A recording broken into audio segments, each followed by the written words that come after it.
Hey, what's going on, guys? All right, welcome to today's live stream. Trust. All right, just getting everything all set up here. And let me know, those of you guys who are popping in at this time, how's everything look? How's everything sound? All good. If there's any issues, let me know. But let's see, there's Kirk. Good morning. Good morning. It's afternoon here, but if you're not on this side of the country, or if you're in a completely different country, it might be the morning for you. Got all the parts here ready to go. Da-da-da. So, see, there's Mafyu, Riser, and Reiji. Some familiar faces. Good to see you guys made it over here. Some familiar faces when I'm live streaming on my channel. Obviously, we're on a different channel today. Zigzian, hello, afternoon. Just got the notification. Sounds great. All right, cool. So, yeah, like I said, normally it would be live streaming just a live build on my channel, but doing it here on the USA Gundam TV channel today because the special thing about this is that this kit is an exclusive kit. That if you're in the US, you're only going to be able to buy it from our store. You can only pre-order it from us. You can only buy it from us. So it's one that Kotobukiya is giving us the distribution for the US. So that's very cool. So we're really excited to have that. Really looking forward to getting this kit in for you guys. Obviously mine is already here. So I got this and I can show you guys what the box looks like. So if you guys have ever had any Kotobukiya like web shop exclusives, they're just like Bandai exclusives that they come in just basically monotone color versions. This is the same box, but it just comes all in monotone like that. So it looks like that. It's red, obviously, because the kit is red. So like all the box art, everything will be exactly the same. So there's a little note on here even that says, the pictures and illustrations on the packaging are the same as the original version of Asra Ninetales.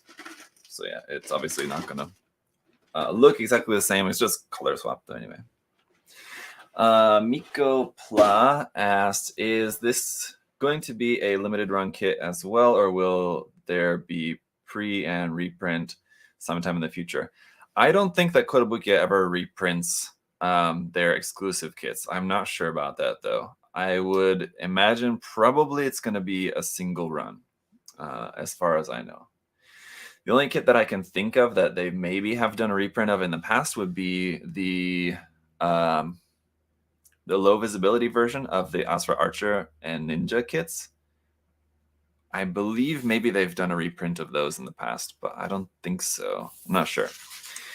Do they make that box or a similar box that you can separate your parts in? Yeah, this box, yes, it's great. And we're actually trying to figure out a good one. So you can get these boxes anywhere, like a Hobby Lobby or even probably like Target or Walmart or something like that. You can get similar ones. The ones that I use, I really love. And the ones that I've seen in other stores around here, they're just not, I just don't like them as much as I like this one. The ones that I have, I got from a store in Korea. But if you just go to like kind of, it's usually like the hobby section. If there's a section of the store for like making your own jewelry or like, I don't know what to say, knitting, but sewing kind of stuff, like sewing supplies, that kind of thing. That's usually where you can find them in the stores. But yeah, any ones that I've seen around here, I just don't like as much as the ones that I already have.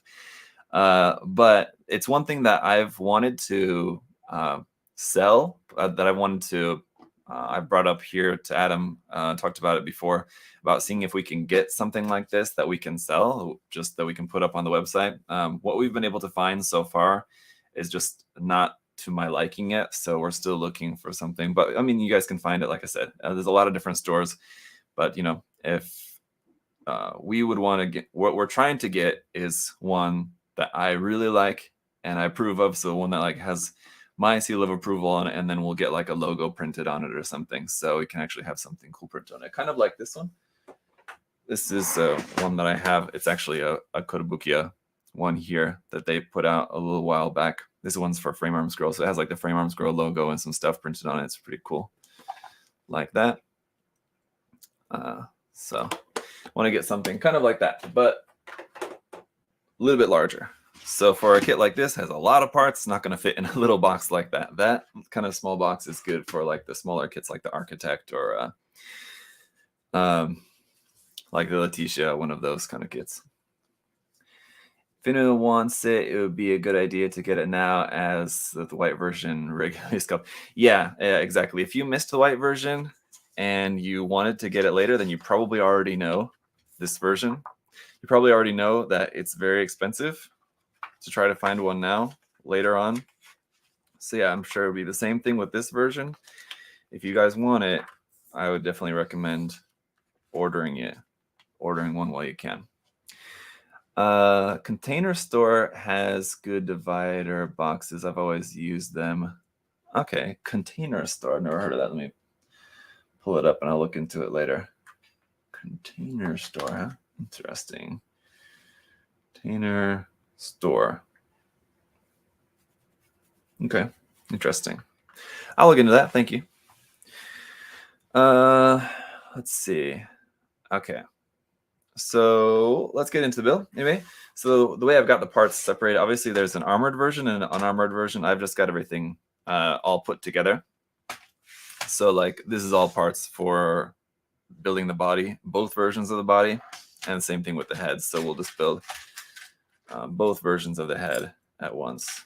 You don't have enough parts to build 2 full bodies, of course. I do get that question from time to time. Some people want to know if there's enough parts to build both bodies at once. Unfortunately not. But it might be one of those kits where, like, Kotobukiya also sells the Megami device option body parts. Like there's 2 different ones. There's a top section and a bottom section. Top section for like the top part of the torso and shoulders, I think, and then the bottom section is for like the hip section. So it might be like if you're only missing that part, then you might be able to get that set, and that might be all you need to be able to make a full second body. We'll see. I don't remember. Obviously, I built the regular version of this kit and also the Tamama no Mae more recently, which is basically the same kit, just with all the parts just kind of rearranged and with some additional parts and other stuff in there as well. But basically, it's a variant of this kit. So even though I've built it a couple times, I don't remember exactly what you have left over once everything's all said and done. But we'll find out. So as we're getting into it, obviously here's our 3 face options. Let me go ahead and zoom in. I'll show you guys up close. Here we are, very close, just so I can get that in focus if I can. Is it not going to want to focus that close? Let's see. Sorry, guys. Anyway, like that.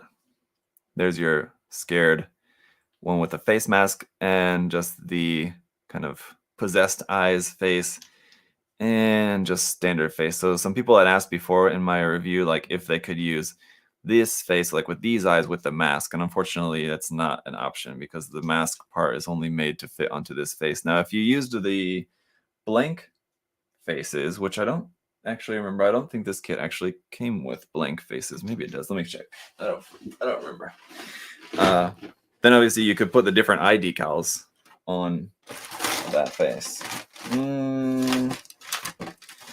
No, we don't have blank faces. That's weird. But yeah, if you wanted to, you could just, if you were going to repaint this or something, you could repaint that.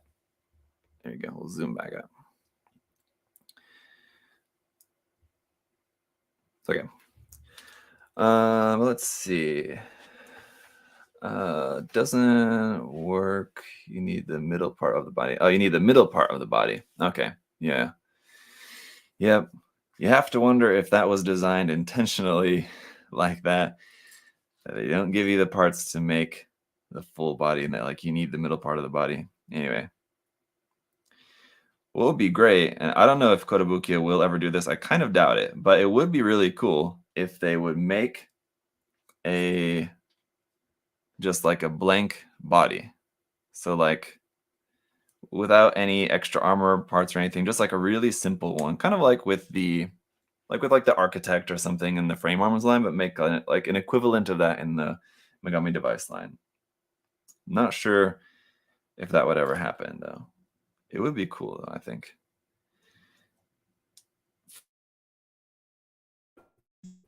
A base kit that you can get that just gives you, just the body, and then you can work up from there for making like a full custom kind of kit bash with everything.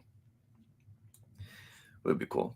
Blank faces are usually pre-order bonuses. Ah, okay. Yeah, you'll have to forgive me. My memory is not very good. And I build so many kits, it's hard to remember what comes with what and what doesn't. Because I know, like, for example, some kits, like the Attack Girls line or something like that, maybe do.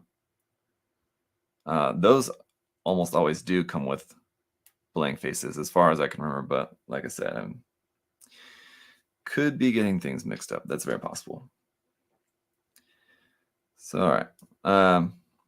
But yeah, we'll build up the head and the body and then all the weapons and everything. That's how usually how these go. If you guys have never built any of these kits before, usually what it has you do is build the full unarmored body first, and then you kind of disassemble that and then build like the armored sections. So if you didn't care at all about building the like unarmored version of the body, you only wanted the armored version, you could kind of skip that part of the manual.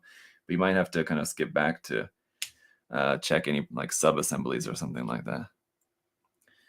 Let's see, for this head, let's go ahead and use the regular face. We can go ahead and put that in here.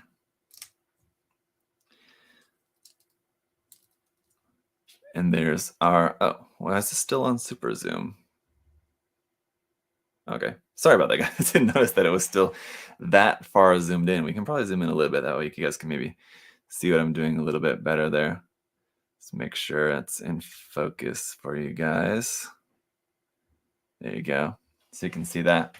Do you sort Megami device parts by plastic type, since some parts are ABS and some parts polystyrene? Lacquer affects them differently. Yeah, for painting I might. But as far as like just building, I don't really separate them out any particular way. It's for just this, what I'm doing here today, and just building the kit.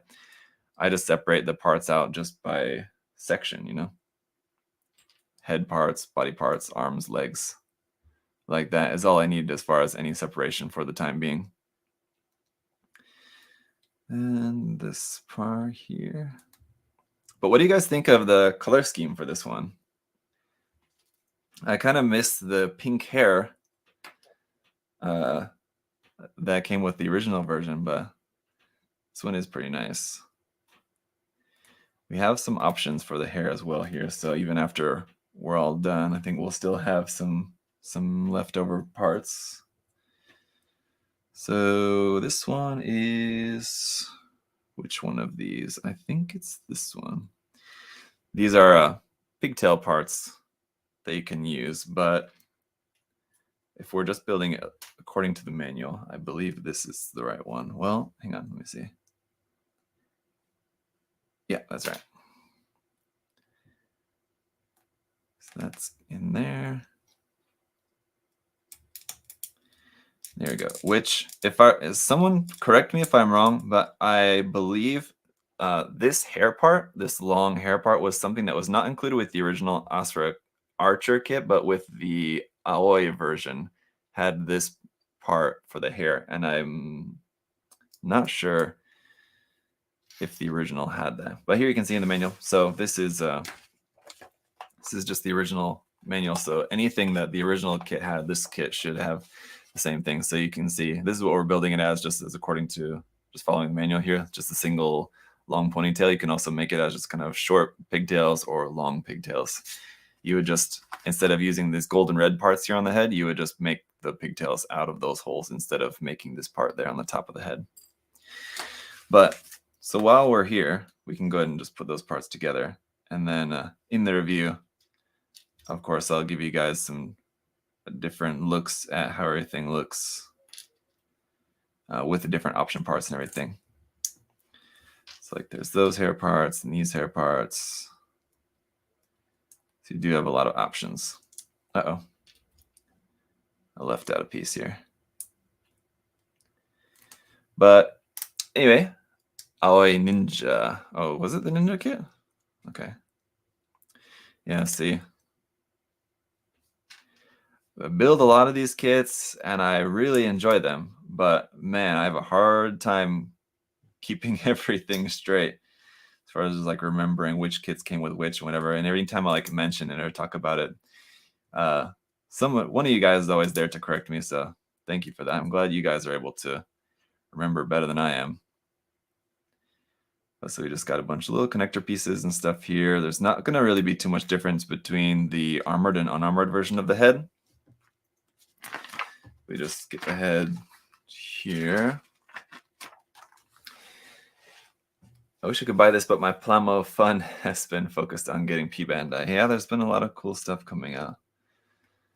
Can understand that. So for the unarmored version of the head, it basically has an additional kind of part that goes around the back and the sides of the head here. So we can build that without having to take the entire head apart. For now, anyway. But as I was about to say, how was your guys' weekend?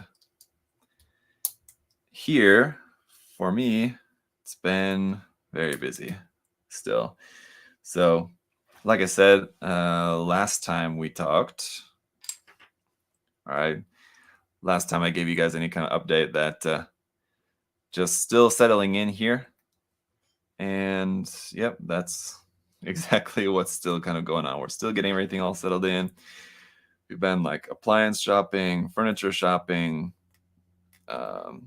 contractor shopping, just like to get some work done on our house before we moved in. So they started work today on our house, and hopefully that should take a week, like 10 days maximum. And then once the work's done, then we can actually move in and actually live in our house. So looking forward to that. So here's what we got left over. Here's our head. Here's parts for making the armored version. Basically just switch the back of the head. And we'll do that a little bit later on.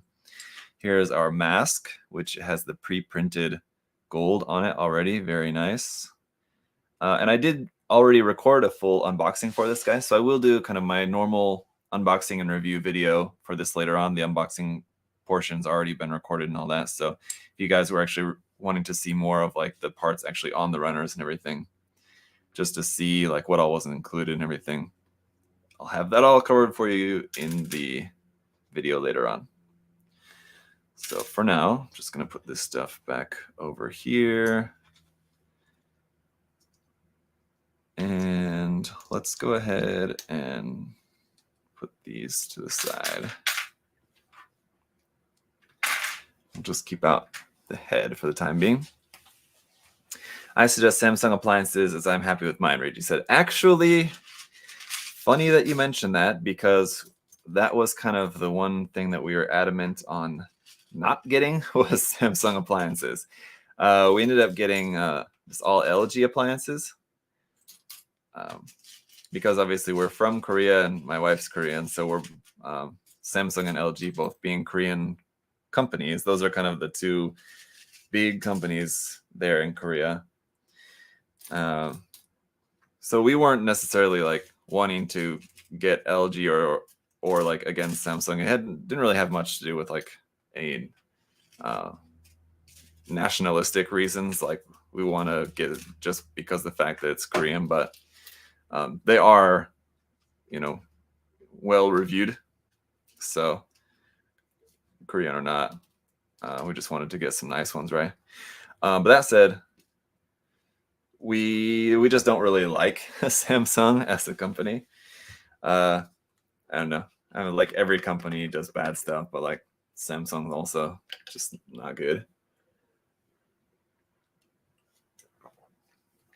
And also have heard more mixed reviews on Samsung stuff or just reports of people having problems kind of more often than compared to LG. But you know, there's surely pros and cons.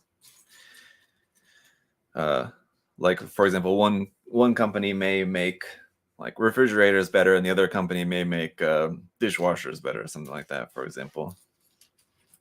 But we just stuck with all LG for ours. Yeah. We got, once again here, so this is the body parts for the armored and unarmored versions of the body. And there's a couple different options as far as what we have here for the chest parts. So if you guys saw my review of either past version of this, there's there's like leftover chest parts that you can still use. So like I think normally the kit has the armored and unarmored versions, so you already have two options to choose from. But like among your leftover parts, I think it gives you like one or two more options even on top of that you could choose from. But what I'm trying to work out here first, as I just kind of do a couple other things in between, is which of these neck pieces is right. Because again, if you guys have ever built any of these kits, you know that's one thing that they also come with is a number of different optional neck pieces, especially like the size and length of the ball joint. So like you can see between these two pieces, I'm not sure how well you guys can see. You can see one's a little bit shorter and one's a little bit longer. So you might want the longer one. They usually have you use like with the armored version, because there's usually like something going around the neck that they want you to make the neck a little bit longer to account for that. Whereas with the unarmored version, usually you're using the shorter version. But then there's also option pieces where the ball joint is a little bit different size for like a Figma head and frame arms girl head. I think they're different sizes, which in all honesty was kind of poor planning on Kotobukiya's part to make the, well, Figma are not Kotobukiya, but you know, to make the frame arms girl and Megami device have different ball joints sizes seems like kind of bad planning. But on the other hand, it requires you to buy more stuff to make things compatible, right? If everything was compatible, then there wouldn't be as much incentive to buy more stuff that you need to get things to work together. So I mean, I guess good business planning, I suppose. Someone had a question. Did I show the box? Okay, Buck, I can show the box for you again. Here's what it looks like. It's the same, it's just all in red. Sorry for the sound. This is a bunch of leftover parts and stuff shaking around inside. But yeah, it's the same as the original Ninetales kit. It's just in red, and it says Homura on it instead. So there you go. Happy to just show that again. No problem. We'll need some glue here in a minute for the shoulder blades. And what am I trying to find? The shoulder pieces so we can get the torso together. Yes. Oh. All right. So this is something I never really did until recently when I realized it normally says in the manual that you should do this. I'm not sure if that's something that was just not in the manuals before, or it's just something I never noticed before. But on the shoulder blade pieces, it does recommend using glue on those. And I would definitely recommend it as well, because the shoulder blade pieces do come off kind of easily by their design. And I always have a problem with this part too, this part of the body. It's like the front and back section of the chest. It's kind of difficult to push it together here in the top fully. So you usually I usually need to use some kind of tool to just make sure that's pushed together as much as it can go. Otherwise, it won't like be completely closed up on the side. I guess that's as far as that's going to go. Okay. So we got that. Then we can add our neck piece in the back of there. And then here's where we glue on the shoulder blades. So again, you don't have to. You can just stick them on, and they stick on fine. Like that. But as you're moving things around, they do tend to pop off kind of easily. So it's just a good idea. Normally what I do is just put a really teeny tiny bit of glue on there. That's more than enough to just make sure that they're stuck on. But then if you do want to disassemble the kit or something like that later, if you're going to work on it, some more painting or something like that, if you do need to pop the shoulder blades off, then you can usually just pop them off, and it'll be a little bit, it'll be a little bit tough because they're glued. but it won't be like so strong that it completely destroys the part. That said, the skin tone parts, as someone was mentioning earlier, the skin tone parts are in ABS plastic, so you do want to be careful painting them, and some other runners might be as well too, but you just have to check the individual runners. Like with a lot of Bandai kits, these are made in a mixture of ABS and regular polystyrene. Mafia said it's been there since the beginning. Okay, so yeah, since the beginning of time of these Megami device kits, there's been a memo in there that you're supposed to glue, and I just missed it apparently. So, what did you think of the new Kotobukiya reveals? The Amaterasu and new Alice Gear Aegis Megami device kits look great. There was a lot of really cool stuff to be excited about. The thing is, like when Kotobukiya does that, when they do like their big drops, announcing like a ton of kits at once, it's really exciting, but it's hard to get too excited because like a lot of that stuff won't come out for like months and months, if not like later, like a year and a half down the line or something like that. So you kind of have to stop yourself from getting too excited about it. But yeah, there was definitely a lot of really exciting stuff in there. So I actually haven't even had the chance. This just goes to show just how busy I've been this past week or so, and just like months, 2 months, 3 months, 4 months. I've seen a lot of the announcements briefly, but I really even haven't had a chance to really look closely like through all of the stuff that they announced. So hopefully maybe this weekend or something like that.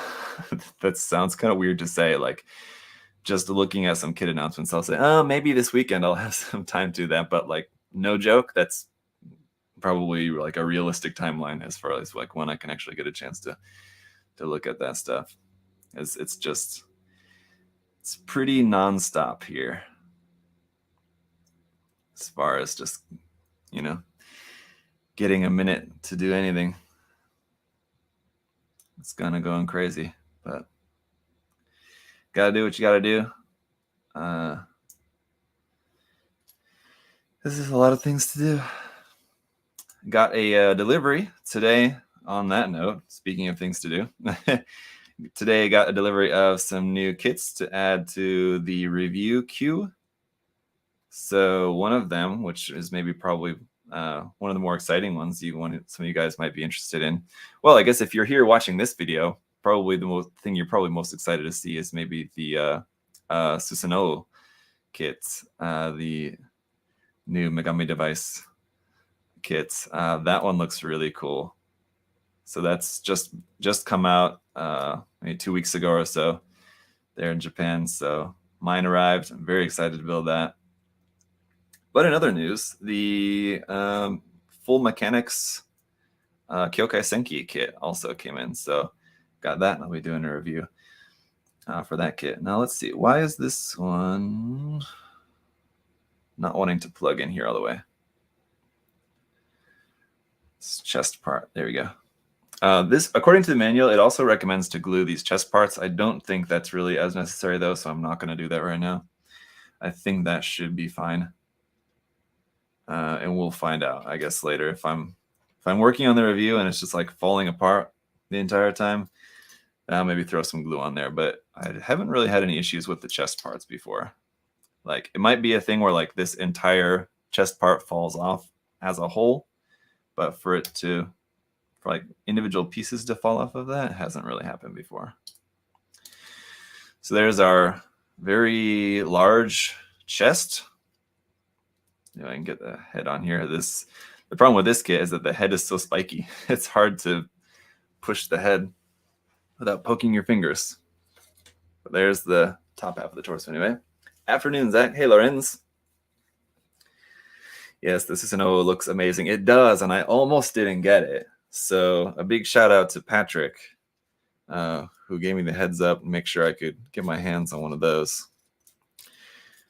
I missed the original pre-order. Of course, we're getting it here, in the store.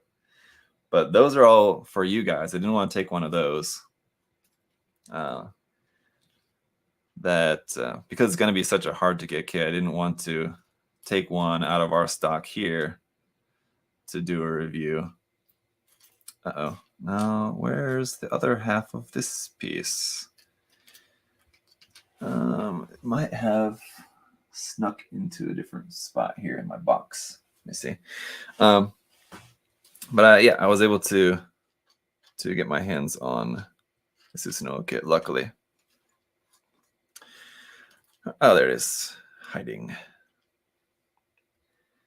So normally, another thing just to look out for if you're building one of these kits, I mean, just follow in the manual. If you're following closely in the manual, it's fine. But like if you're doing what I do, where you cut out all the pieces at once, you'll notice you have the same parts in a couple different colors. So normally, like for these, for this particular part, which is like the inside of the hip section, it'll have you build the unarmored version. You'll have a skin tone version of that, and then for the armored version, you'll have a whatever other color version of that. So just something to keep your eyes out for. I think the reason is, even though it's like an interior piece, so you're thinking like, hey, what's the point of having this part that goes up inside the hips being in skin color, in skin tone or not? But depending on how you're posing the kit, you can actually see up into that part of like the body, depending on the pose. So I guess just making a skin tone, it just makes it like less obvious. It doesn't stick out and look weird. So that would be, I guess, the reason why they do that. But it always does seem kind of weird to me because I don't really care that much about that. But in case you were wondering, can we use the HG AC Wing 0 in the Battle Log contest since it's the same as the HG Sky 0? Yeah, New Age. Someone else has asked me that same question, I think, like about the goof. And yeah, I said, yeah. Obviously, we want you guys to use Battle Log kits, but seeing as how it's the exact same kit, just in a different color, that's fine. And the whole purpose of the contest is for you guys to recolor it. So if it was not a painting contest, then I would say no. But since you have to paint it anyway, and it's the exact same kit, if you start off with, the original version instead of the Battle Log version, that's fine. I understand. But yeah, someone had asked the same thing about using, I think it was the goof kit.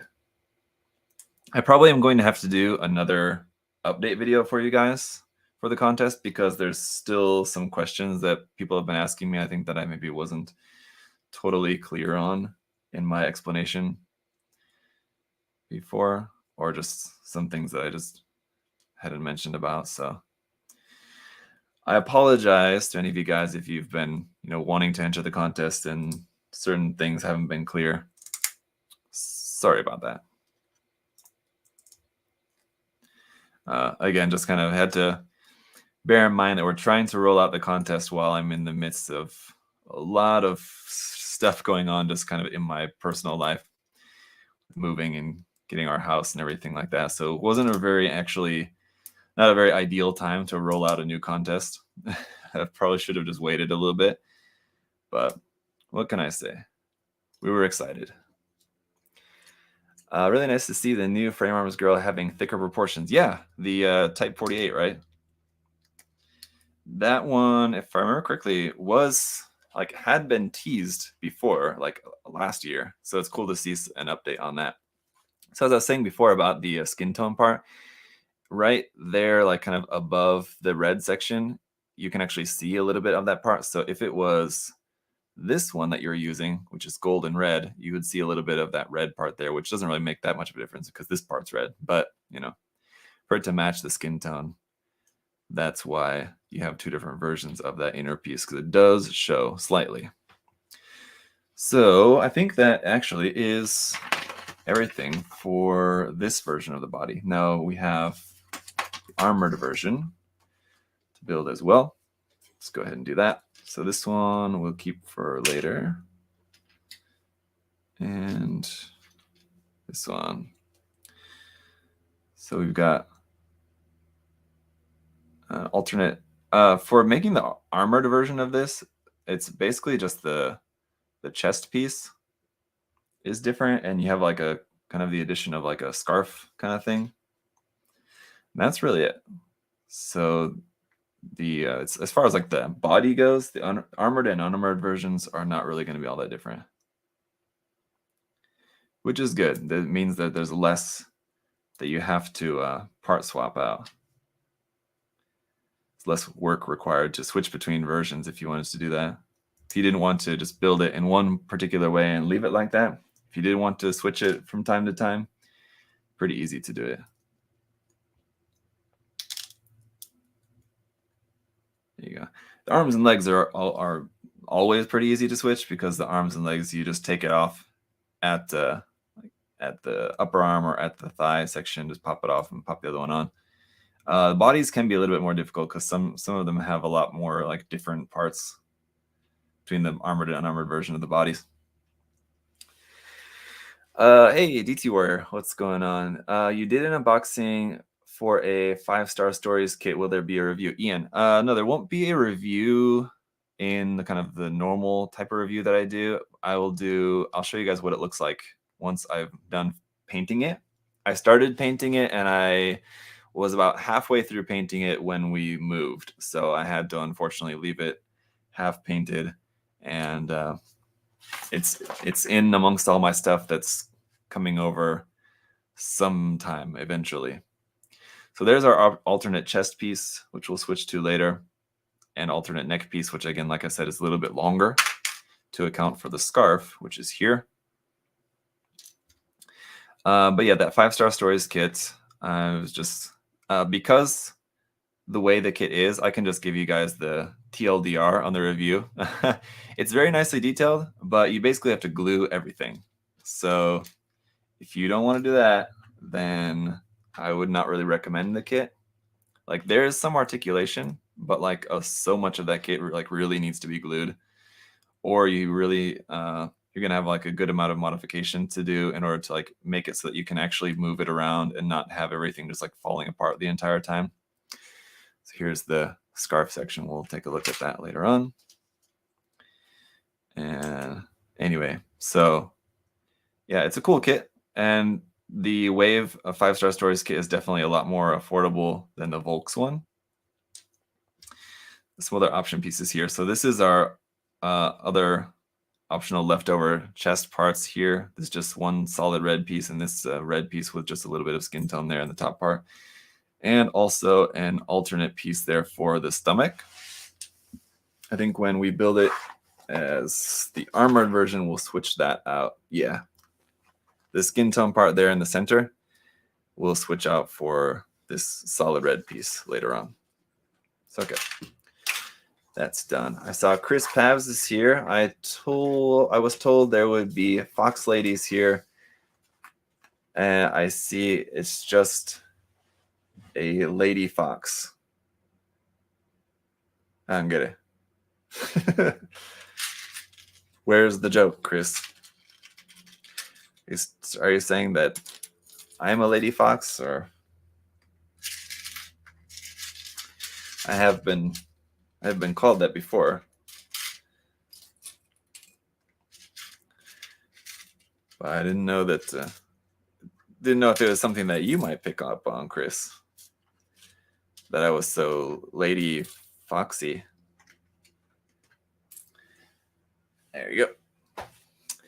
And after doing all like the prep work for this kit, I was just getting like the red, like the nub dust, you know. After cutting off all like the nubs and everything, you have all the little pieces everywhere. It was just like red little pieces all over the place. So there's so much red parts in this. All right, legs. Actually, arms next, according to the manual, but I'm skipping to the legs here. And this part of the legs, also something you want to pay attention to. For the upper thigh, this circle part that you put in there, it doesn't look like it at first. It does actually have a front and back. The pegs on the side are slightly different. So it's shorter on one side and longer on the other side. The longer part goes to the back, goes to the ass, and the shorter part goes to the front. Make sure you pay attention to that. It's happened to me many, many times that I've put it in backwards and then try to put this part together and it doesn't fit together right. And I'm thinking, what's wrong? I realize, yes, I put that part in backwards again.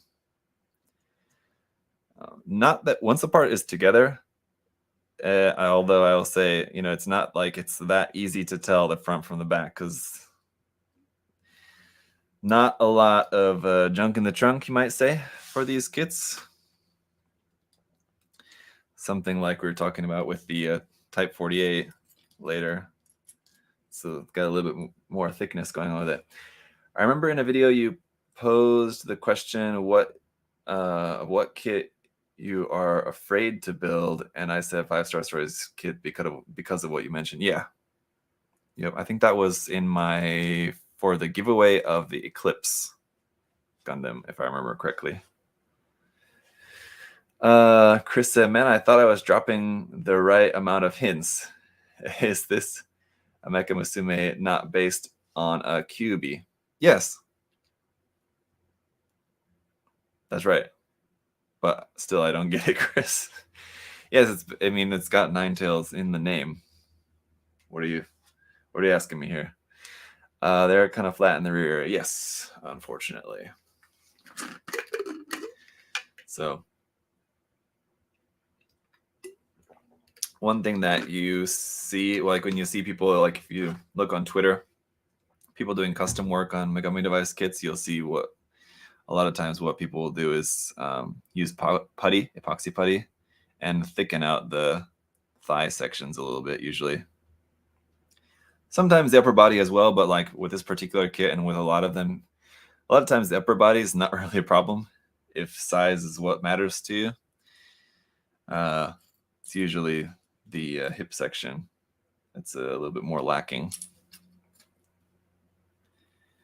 But yeah, I really wonder, it's been something that I've always kind of wondered why Kotobukiya has basically kept the exact same body size type for like all of their Mecha Musume kits. They very rarely do anything other than like the same type body size. Kind of weird. It would be nice to see a little bit more variation in those, you know what I mean? Like the one notable exception that I can think of, which was like noticeably different, would be the Gene kit, the Phantasy Star Online. Is that right? I think that's right, right? Phantasy Star Online kit, the Stella Innocent and Stella Tears version of the Gene kit. That one was a little bit thicker, but that is definitely the exception. It's not too many of them. This is based on the animal. Tamama no Mai is based on the personification of the 9-tailed fox. Right. I know that, but I don't know what Chris is. I mean, I was just assuming Chris is making a joke about something, but he's just stating a fact. I don't know. Mulambo asks, are you getting the Susanoo? Yeah, I was just talking about that a little earlier. Actually just got it today. So I'll be working on that. But actually, the next Megami device kit that you guys will see before that is the Sugumi Kanagata kit. Sorry, hang on, let me mute you guys for a second.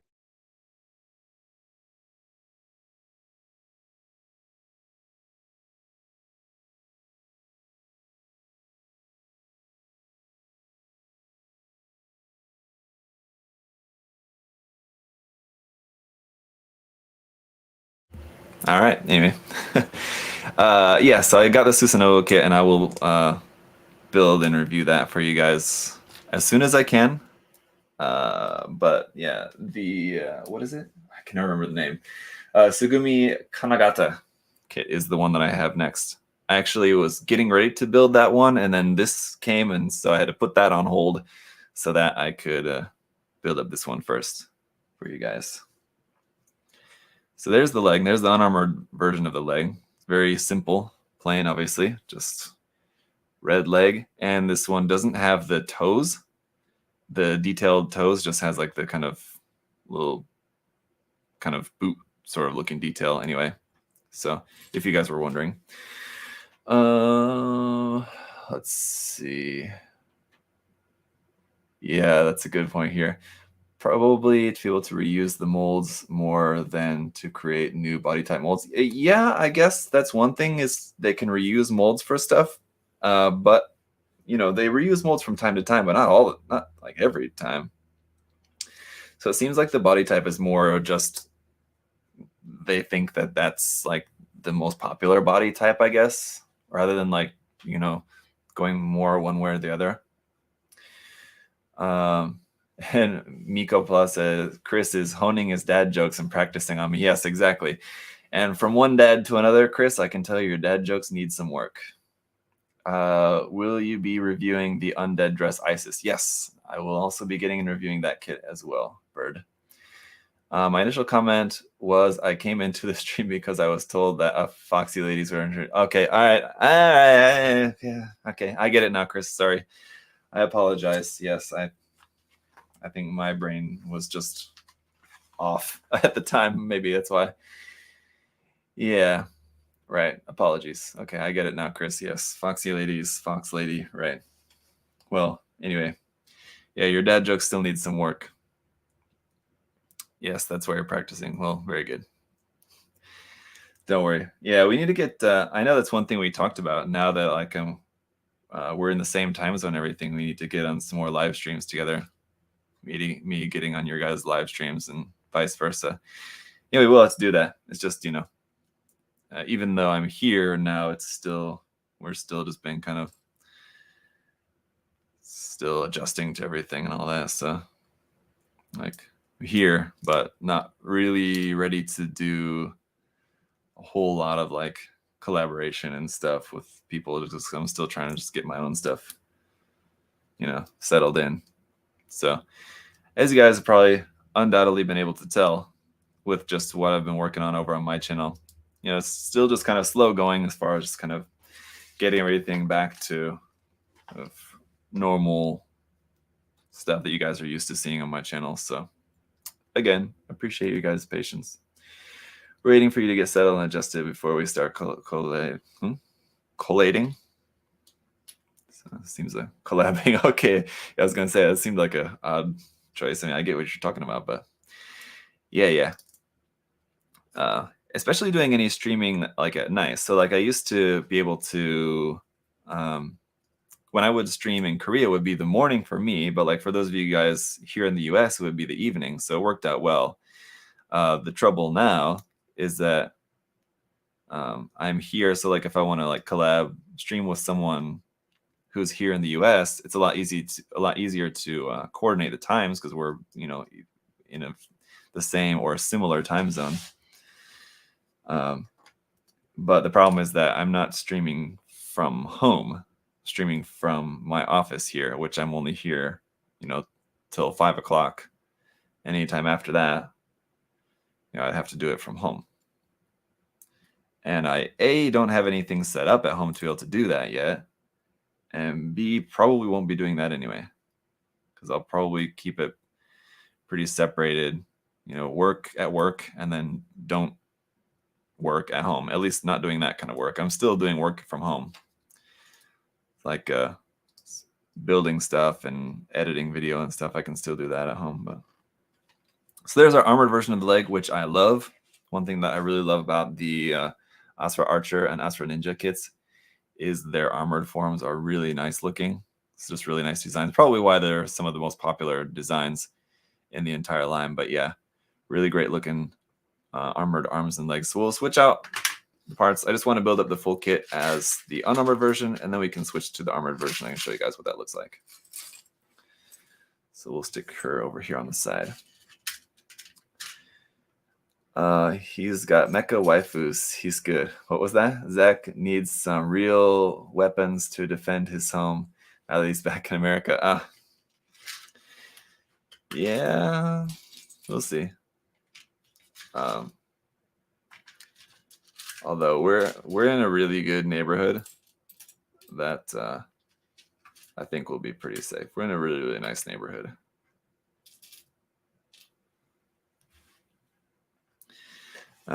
It's even like gated at night, so that's nice. It's just kind of extra kind of peace of mind. Like I don't think a little metal gate is going to stop someone who really wants to break into your house, just get into the neighborhood. It's not really going to do anything, but it is like some sort of additional peace of mind, right? So that's nice. But no, it's a good neighborhood, so I'm not too worried about it. I was mentioning earlier that we're getting some work done on our house this week, started today, and my wife was worried about leaving stuff in the garage. So like we haven't moved really anything into the house yet because we just closed the other day, so we just got it, and we don't really have that much yet. But like a little bit of stuff that we do have here, we were just moving some stuff there into the house, into the garage, just to have somewhere to put it temporarily. My wife was kind of worried about keeping stuff in the garage because while they're doing the work inside, they're probably just going to keep the garage door open there for like most of the day, like while they're working, whatever, so they can go in and out through the garage. My wife was worried about leaving stuff in the garage.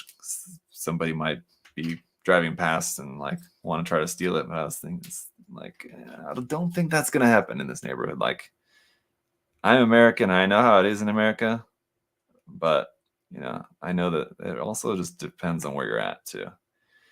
In certain neighborhoods, you can leave your garage door open all day and you're probably going to be fine. So, yeah, probably don't need any extra security. But at the same time, yeah, you never know. Hopefully good enough to stop Florida man. Yeah, right. You never know. A wandering Florida man will probably find his way in anywhere if he really wants to. But we should be safe. Interestingly, and again, I should have known this because I've basically built this kit twice now. But interestingly, it doesn't have rings on the thighs. So like here between the skin tone and the red part of the thighs, a lot of other Megami device kits and frame arms kits and stuff will have a ring part there, which kind of is like a part that goes in between there. This one apparently doesn't have that. I didn't remember that, but there you go. Doesn't really make too much of a difference, but it is kind of a nice little accent on some kits where some kits it's the same color and some kits it's a different color. When it's a different color, it looks nice because it makes just like a nice little accent on there. I kind of like it. If you guys saw the custom builds that I did about a year ago, I did a couple of Megami Device custom builds using resin parts for like the top half that kind of makes it look like they're like wearing sweatshirts. You can check out those builds. I did a video on them, of course, if you haven't seen that, but those on like the ring parts on the legs. So I did add that for those kits. Or those kits had it, and this kit doesn't have it, I would guess. But anyway,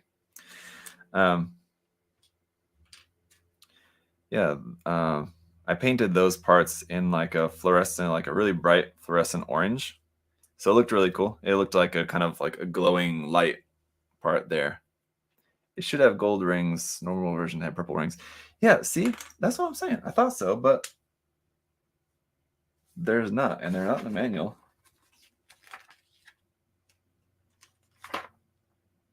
Yeah, there's not. Nope. And just looking at the manual, no, there's nothing. And even on the original version, here's the unarmored version, you can see pretty clearly. There's no rings there. And the unarmored version, or the armored version, it's kind of hard to tell, but it looks like there's nothing there either. So I don't think that this kit had any rings on the thighs, which is strange, definitely. Because, I mean, if they were on the runner, I would have cut it off. And so they're not on the runner, and they're not in the instruction manual either. So No rings, I guess. And just looking at the arms. Do the arms have them or not? I think the arms also don't have any. Yeah, the arms don't either. There you go. Just need a dog to protect the house while you're gone. Yes, don't think we'll be getting a dog anytime soon. But who knows, maybe in the future. You know, it's possible. Anything's possible. But I know it's definitely not something that we want at the moment. So, shall see.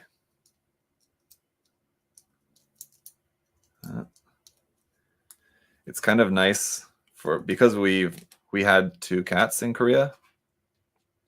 And now not having the cats, I gotta say it's kind of nice to not have to worry about pet hair in your house and everywhere, all over everything. It's kind of nice. So I think it's probably going to be hard for us to go back to having a pet that sheds hair.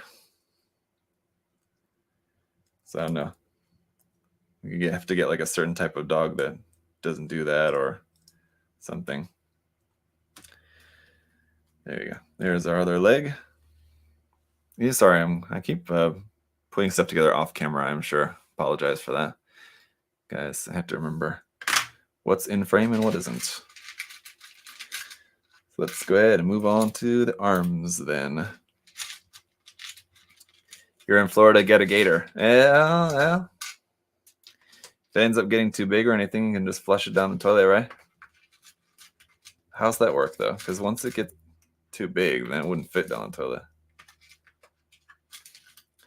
You just take it out and set it loose in your retaining pond or something, I guess.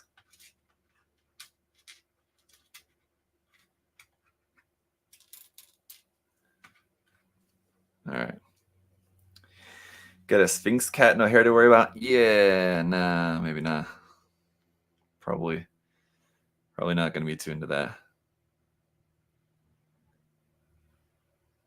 The no hair would be nice, but you know, I want a cat that's actually kind of maybe a little more cute than that. Dogs, I'm surprised there aren't guard gators to protect your property. Yeah. Set it loose on a golf course. At a golf course. There's all sorts of possibilities where you can release your gator into the wild.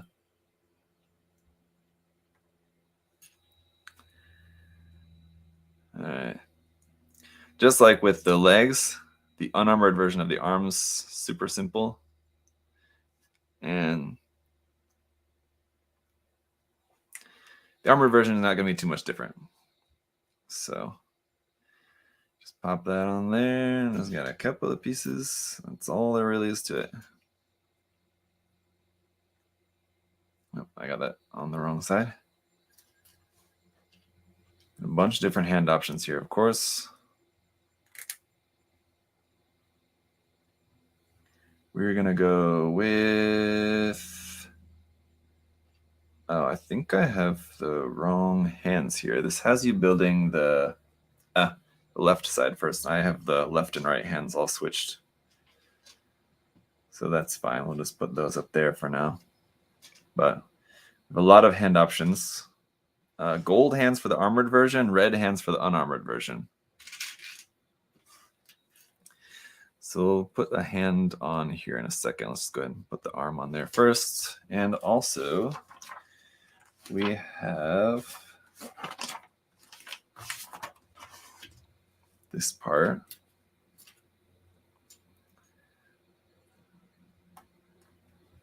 Right here.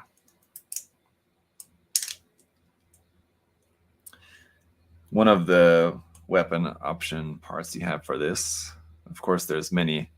If you guys have ever, if you're familiar with this kit at all, you know that it just has a ton of parts and weapons parts and everything like that. So it's a very complex kit, just in terms of parts. It's actually, I think I mentioned in my review of the Tama no Mai that it was like one of the first Megami device kits where I just kind of almost didn't like how many parts it had, because it just got to the point where it was just kind of really difficult to pose that kit because it just had so much stuff going on. There you go. There's our armored arm and this kind of part that attaches onto there. But I think we end up taking that off again. So we'll maybe... No, we leave that on there. Okay, so I'll just go ahead and stick it on. So there's our armored arm. Yeah, I didn't feel it as much with the Ninetales kit, but definitely with the Tamamo no Mae, it was, I don't know, so many parts. And just the arrangement of them was a little bit awkward because it was a variant. I think like with the Ninetales kit, because it was the original one, everything was kind of a little bit more better planned out than for the Tamamo no Mae, which was basically a variant. They just kind of move everything around. They moved some stuff around to parts where it just didn't really mesh as well. Like, for example, moving like the sword to like the back underside of the backpack was kind of weird and awkward. So there was a few things that were kind of funky about that kit.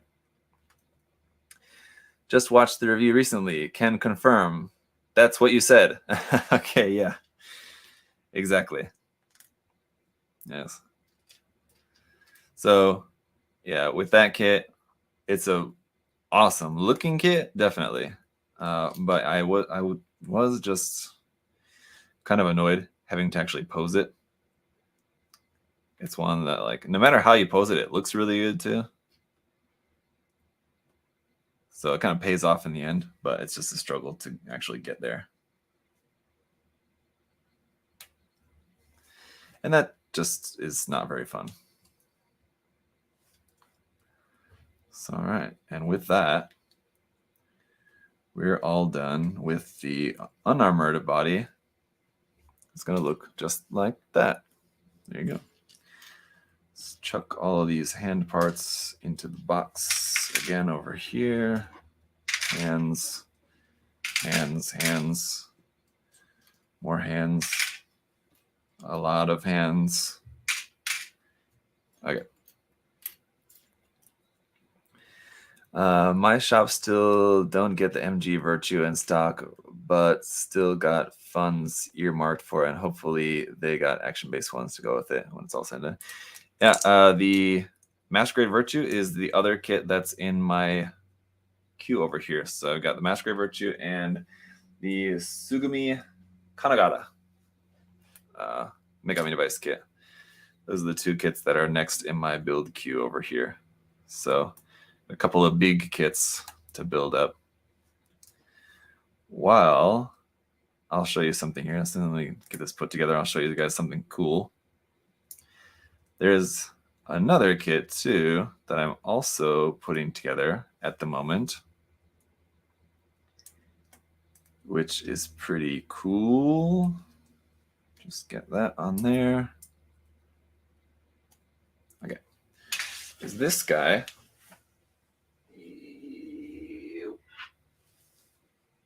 The Fire Shadow kit here, this guy. So obviously it's not done yet.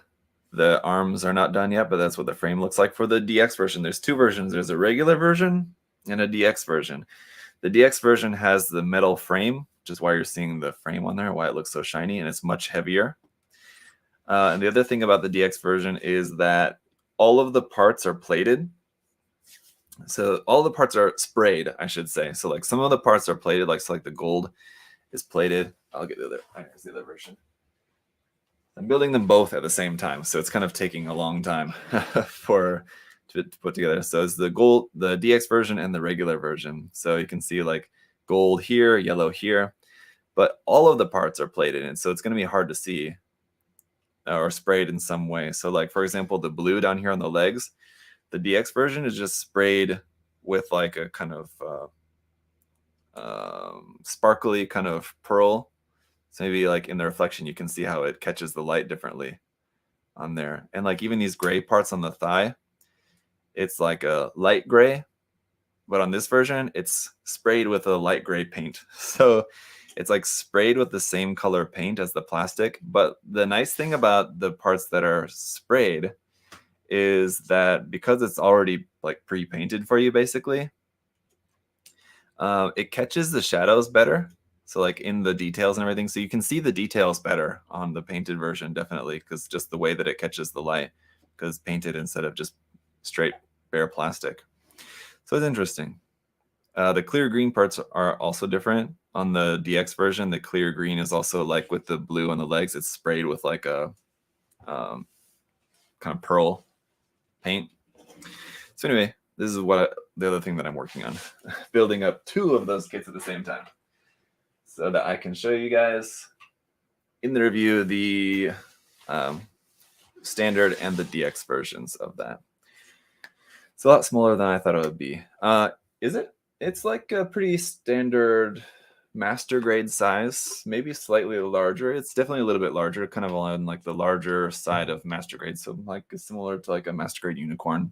It's probably right about 23 centimeters tall. Actually, I've got a little thing on here. I can tell you, yeah, actually to the top of the V fin, it's right about 22 centimeters. So I'm making it just around the same height as the master grade unicorn. In destroy mode, it should be about 23 centimeters. In unicorn mode, it'd be less, 21 or something.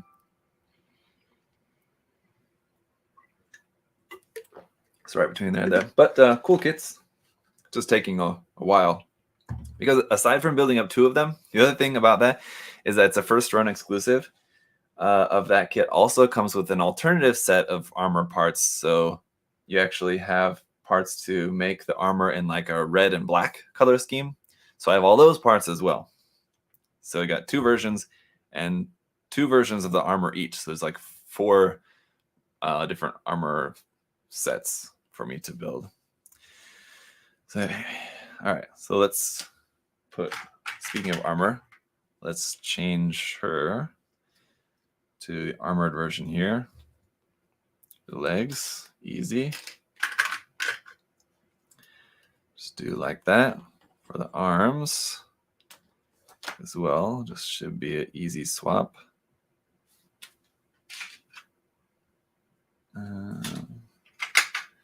This one.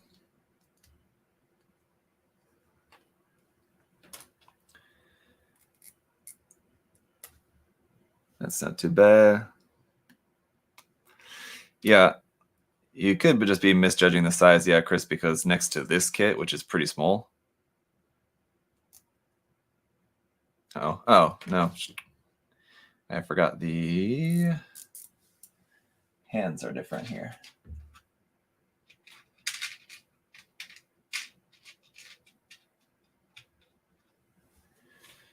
Got our gold hands now.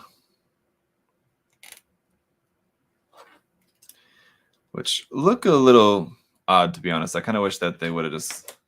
And I guess you could use the red hands. No, you can't, because the plug is a little bit different. So, like, for the hands, the red hands, they have the wrist joint attached in there. It's just a straight peg type, whereas the gold ones are a small ball joint. So, unfortunately, if you wanted to use red hands with the armored version, you'd have to either modify that or paint the hands. And we'll switch out the chest piece here as well to this one. And our neck piece here.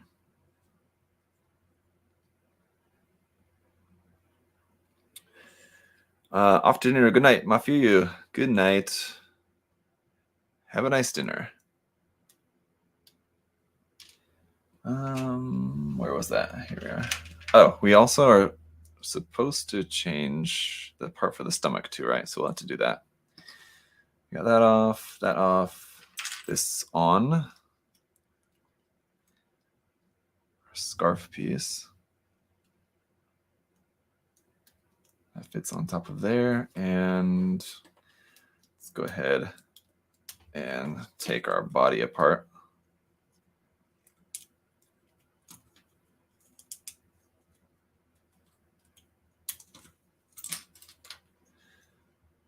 Need to remove this skin tone piece and then the inside piece there as well.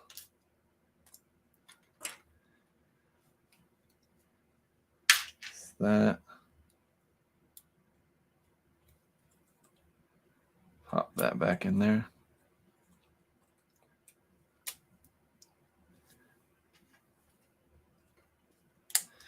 Not too bad, as you can see.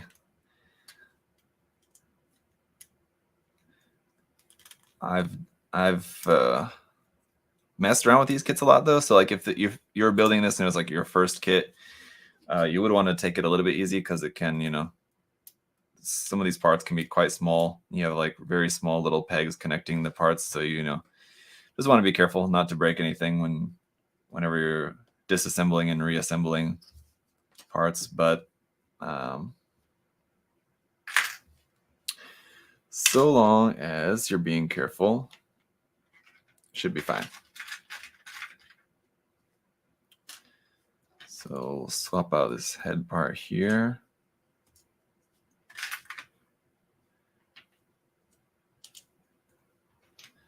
And I'm gonna go ahead and go with the standard face for now. Like the other demon face or the mask face are pretty cool also, but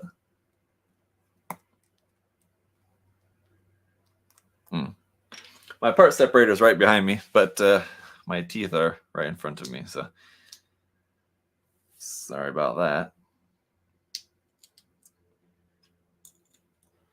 So here's our armored head. We need to move over these pieces for the top of the head as well.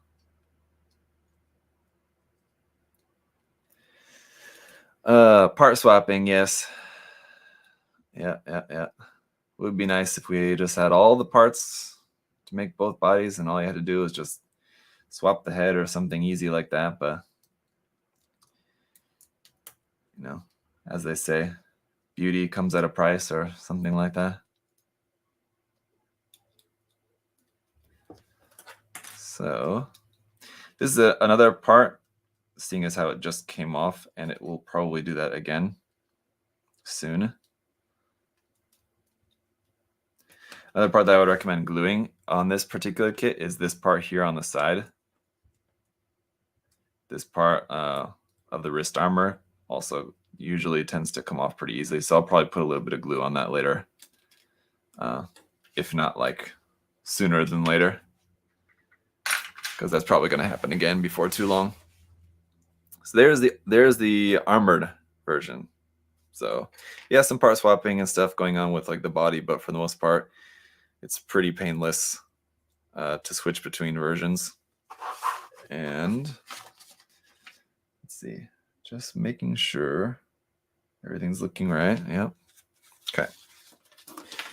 So yeah, there goes that wrist part. I think I'm probably just gonna go ahead and put a little glue on that right now while we're on the subject. Excuse me.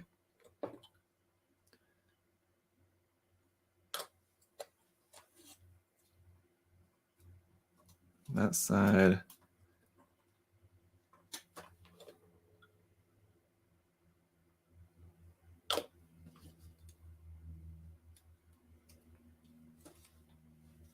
There we go. Okay. How long does it typically take to clip and clean one of these kits? There are a lot of parts, but I do usually tend to find that it goes quicker than you might think, because there's a lot of runners and a lot of parts. But I usually am kind of surprised at how quick it does take compared to like if it was a master grade kit with like the same number of parts, I feel like would take a little bit longer. But these usually go together kind of faster. This one in particular, compared to other kits, though, does have really a lot of parts. As you'll see now, like the body was pretty straightforward, but once we get into like all the equipment and everything, which we're getting into now, you'll see there's a lot of parts here to go together. But like for me, just cutting out all of the parts probably took, I don't know, 2 hours, and then removing all the nubs and everything, probably 4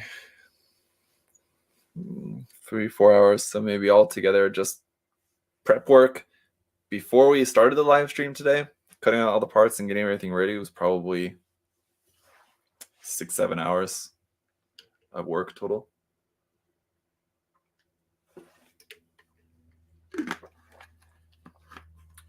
Yeah. William said, looks like a similar wrist part as the Ninja, and those always fall up. Yeah, it is. It's the same part as with the Ninja. So yeah, if you've built any version of the Asra, any of the Asra series, then you've built that part, and you know that the wrist is one section that does tend to come off. The armor section, as I was mentioning before. So just a really easy thing, though. Glue it pretty easily. Now with these parts, I have to pay attention to which ones are which, because they're not all the same. There are some differences with these. I have to check which ones are right. This one goes like that for one side. And we got these, which all should be pointing down like this.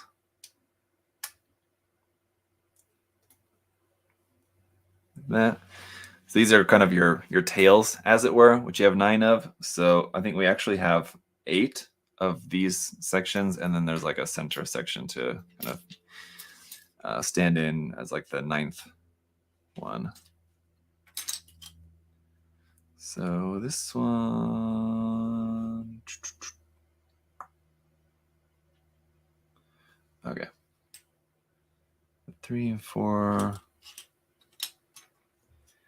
should be not like that. This one, here we go.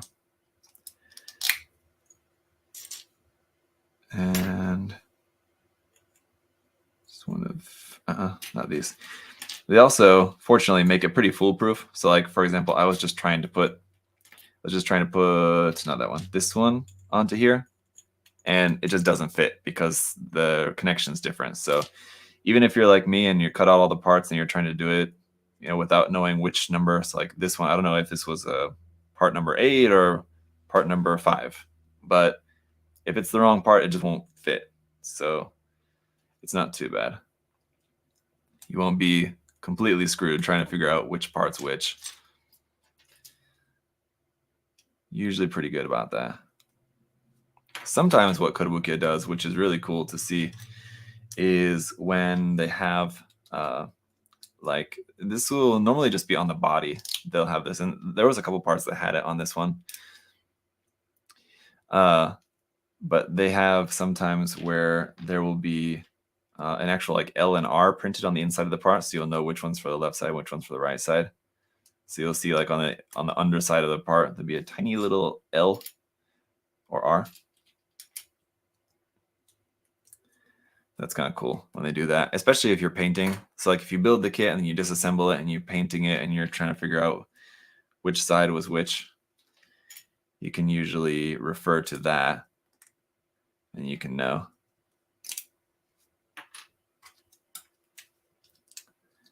It's kind of a good little trick.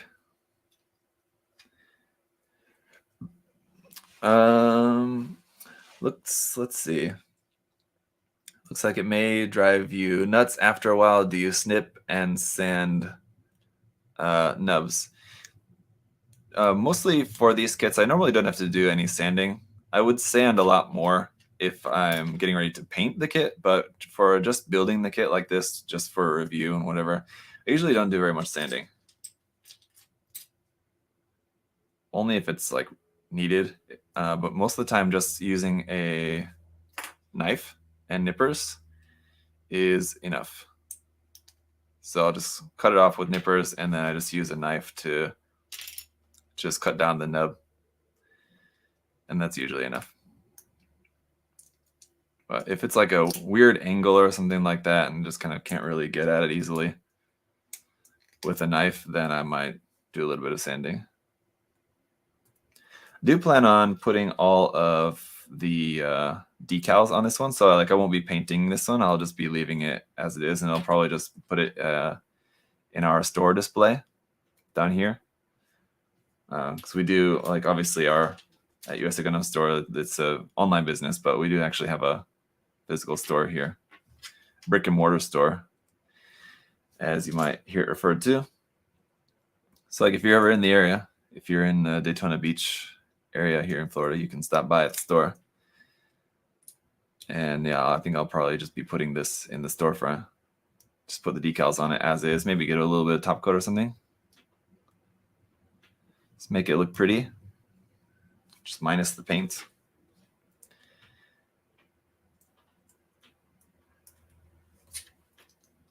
And we'll see. But now that I'm thinking about that, wondering what kind of top coat I might want to use, because normally I would just use a matte top coat.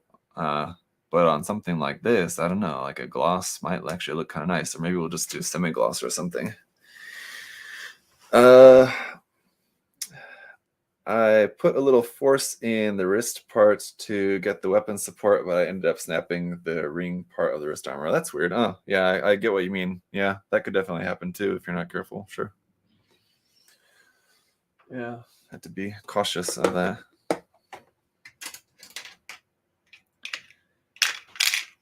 Until the review's done. Actually gonna move the parts into here.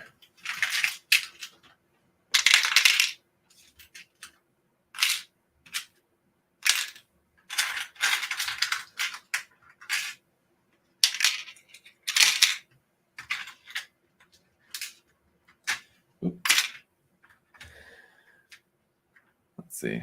But today's Monday, isn't it? Right. What a mess. And it's Valentine's Day. I think I may have mentioned that earlier, but happy Valentine's Day to all you guys. Don't know if you have any special plans, but I don't really.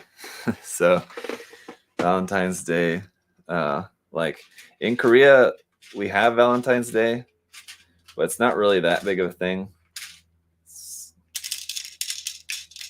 kind of a little bit of a thing, like for young couples, but still usually like to try to get my wife something.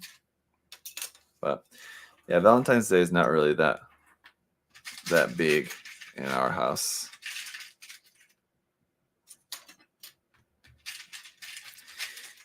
Better take your wife somewhere fancy for dinner. I could suggest it, but I would say it's very likely she might say no, actually.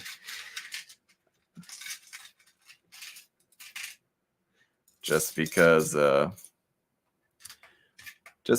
right now, just with just getting our house and everything that we're doing, like we're doing some work on the house and everything we need to buy for the house, I think my wife would probably say that she doesn't want to go out for dinner. She wants to save money, for buying everything that we need for our house.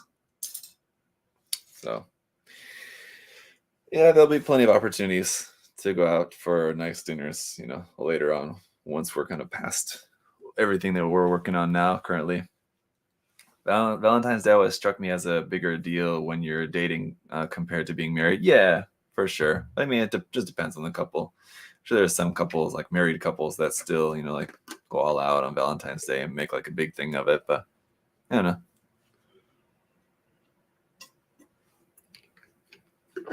Everything's too busy on Valentine's Day. We just go somewhere prior or next weekend. That's a good idea, Bo. Kind of beat the crowds by just going somewhere on a different day. That's a good idea.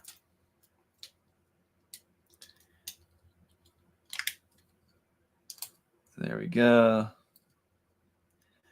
And moving on to, you kind of build like all the different sections of the equipment, and then you kind of put it all together. So it'll just kind of look like a lot of nothing at first before everything goes together. You're just kind of building a bunch of random stuff. It all comes together in the end. And where is that piece? There. The main piece for our weapon here, the staff.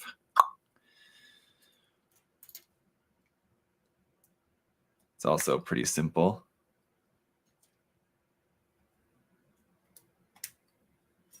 It's on there.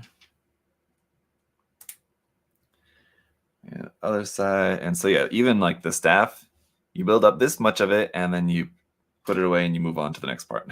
So like even the staff, you don't build the entire thing all at once. So it's a lot of skipping around at this point this point in the construction. So like we build these sword blades and put it to the side. That's all. That's that. And then build like the structure that holds everything together now. So it's a bunch of little parts here for this. We got this one, this one,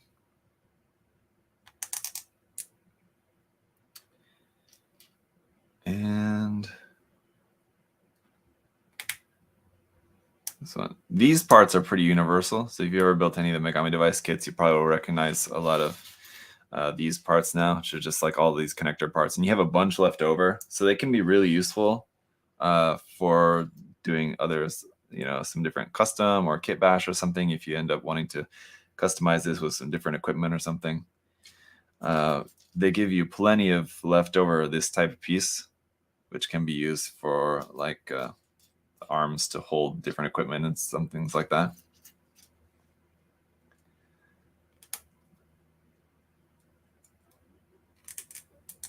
So like,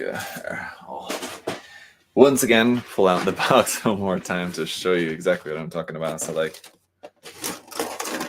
these parts, and it's gonna be kind of hard to see, but there's all these different like connection pieces and stuff for like just the mechanical arms to hold the equipment and stuff onto the backpack. You have a lot of leftover of that stuff. Let's see. Ryzen said, I've changed my blade like twice in the past 5 years. That's definitely way not enough.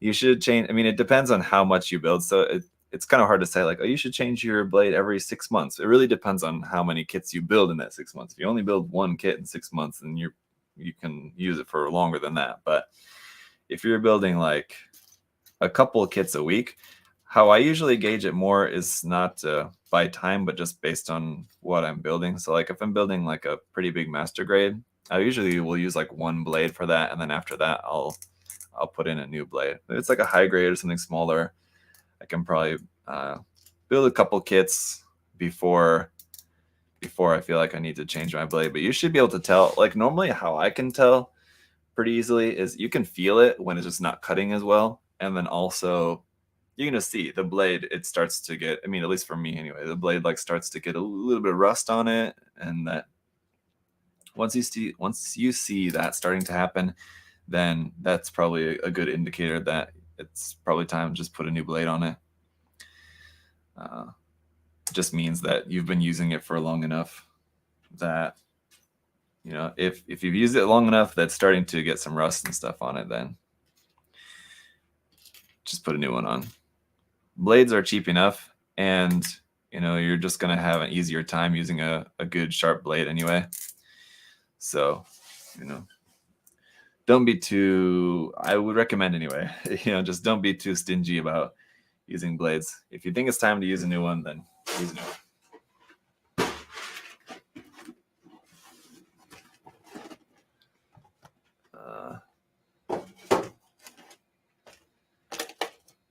Forgot about the polycaps, which we do have a few of.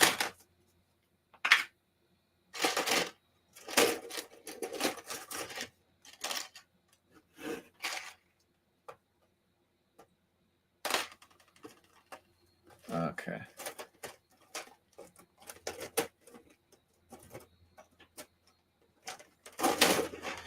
Anywho, so a lot of leftover parts there. I was just kind of refreshing my memory. What's all amongst all our leftover parts, and I think really this is the polycap runner I need. PC, what is it? A, which is basically most of what's on here. We need a lot of these. We need 8 of these. 1, 2, 3. The same with sanding sponges. I use them for about 5 kits, then get fresh. Yeah, that's another thing. It just kind of depends on how much you use them, but you can usually tell when it's time, for a fresh one or not. Let's see, 1, 2, 3, 4, 5, 6, 7, 8. Okay, that's all. Good. And these. So we need to make 4 of these connection bits here.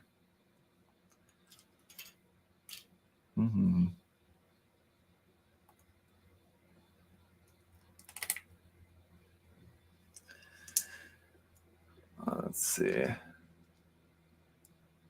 think I missed something in the chat. I'm trying to keep a good eye on the chat here so I can keep up with the conversation there, but you guys there's something else you guys are talking about. I think I missed something. Missed it. Talking about the factories in Japan, something. So sorry, I missed something going on with that conversation. I missed the beginning of it, so I don't have the context to what the conversation is about there. Sorry. Especially if it was a question that was directed at me.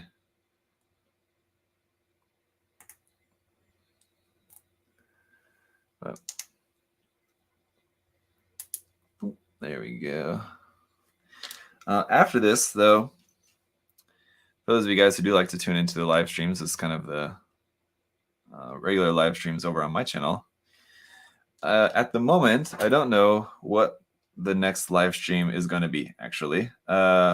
Very possibly will be the full mechanics Kenbu kit, because I don't think that I'm going to live build the Master Grade Virtue,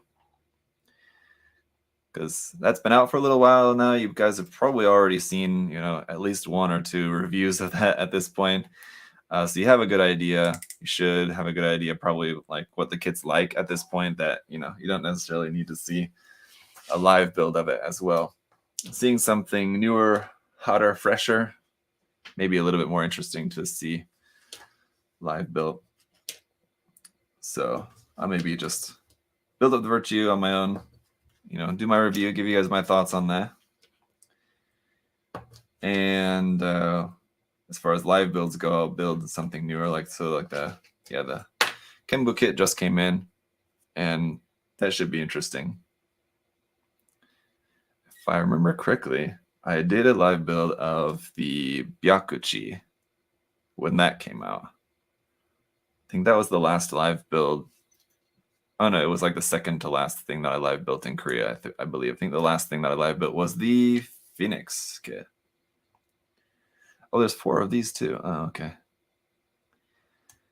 Putting this together and thinking, there's an awful lot of parts here.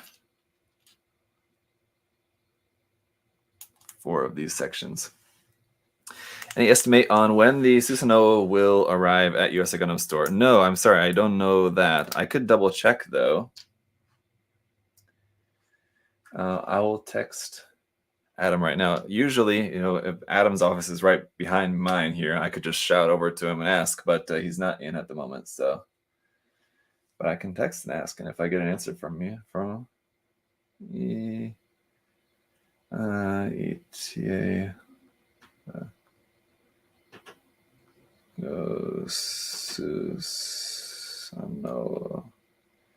Okay. I'll let you know what he says.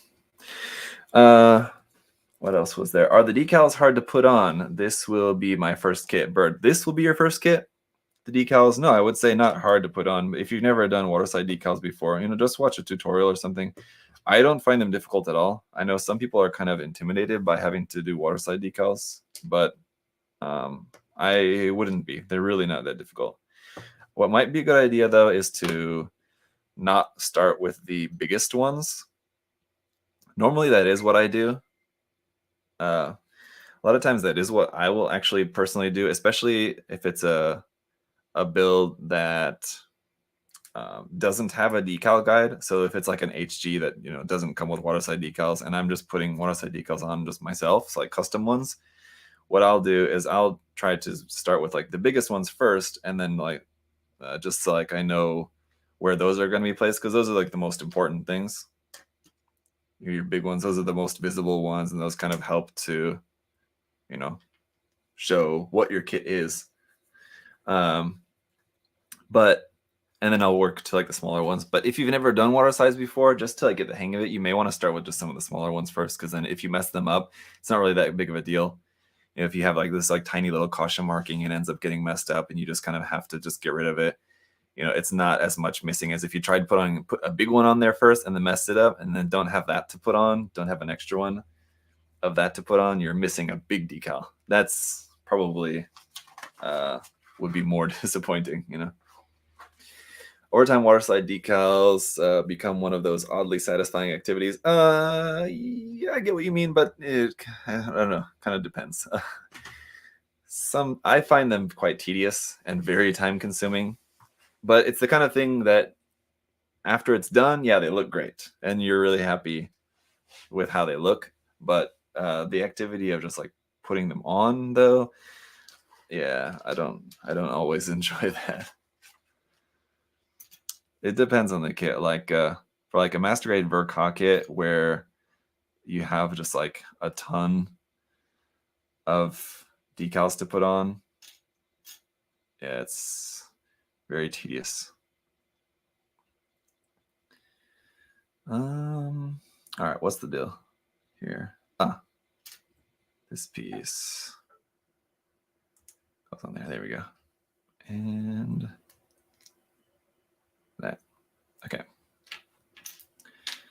Putting together just putting together these little blade bits here. Oh, there's Adam in the chat.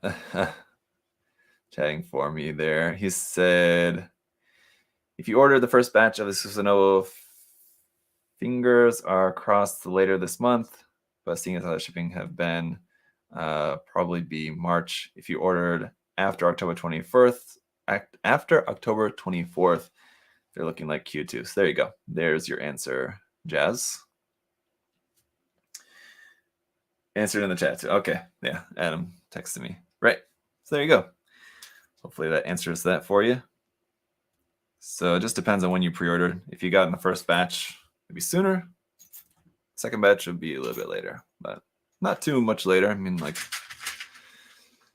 I think that's one of those kits that, like, even if you have to wait a little bit more for, it's going to be very worth the wait, just because of just how awesome the kit looks, and just especially how sought after the kit is. Even already, it just released, and it's already like people are like scrambling to try to get that kit if you didn't get it. So yeah, even if you have to wait a little bit, I think you should be pretty satisfied. Especially if you already got your pre-order in, you're already guaranteed to get one, you can rest easy. So would advise you guys to do that with this kit as well. It's going to be one that, it's an exclusive kit, so not going to be the easiest to get later on if you don't get it straight away. But the pre-orders are open. Pre-order, we should be able to get a good amount of them for you guys, though. So, I know we try to get basically as many as we can for you guys, just so that everyone who does want one is able to get one. You don't really have to deal with, a lot of people being disappointed they couldn't get a pre-order in, but, still there is a limit. So just keep your eyes peeled. It's So getting down like close to the end of all the parts. So like I said, it gets kind of messy at this point because you just have a lot of different sections that all put together at once. And then at the very end, you kind of start to put everything together. So we're just now kind of getting to there. Where I got these sections with this bit going in there like that over here and some other stuff going on over here. And I didn't actually need this clear part, did I? Because we don't have the actual sword blade parts for that. Do we? Let me check here in the manual once again. What runner was that? Runner. Oh yeah. Yep. Didn't need that. All right. Okay. See ya. More and more limits on kits now to try to fight off scalpers. Yeah. Yep. Yeah. There you go. There. Adam's in the chat. So you guys can, if you have questions about orders and stuff, can help you out with that there too.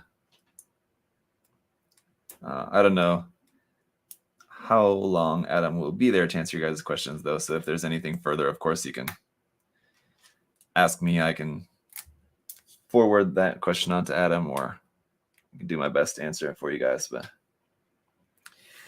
do you know if Bandai ever re-releases previous Expo exclusive kits?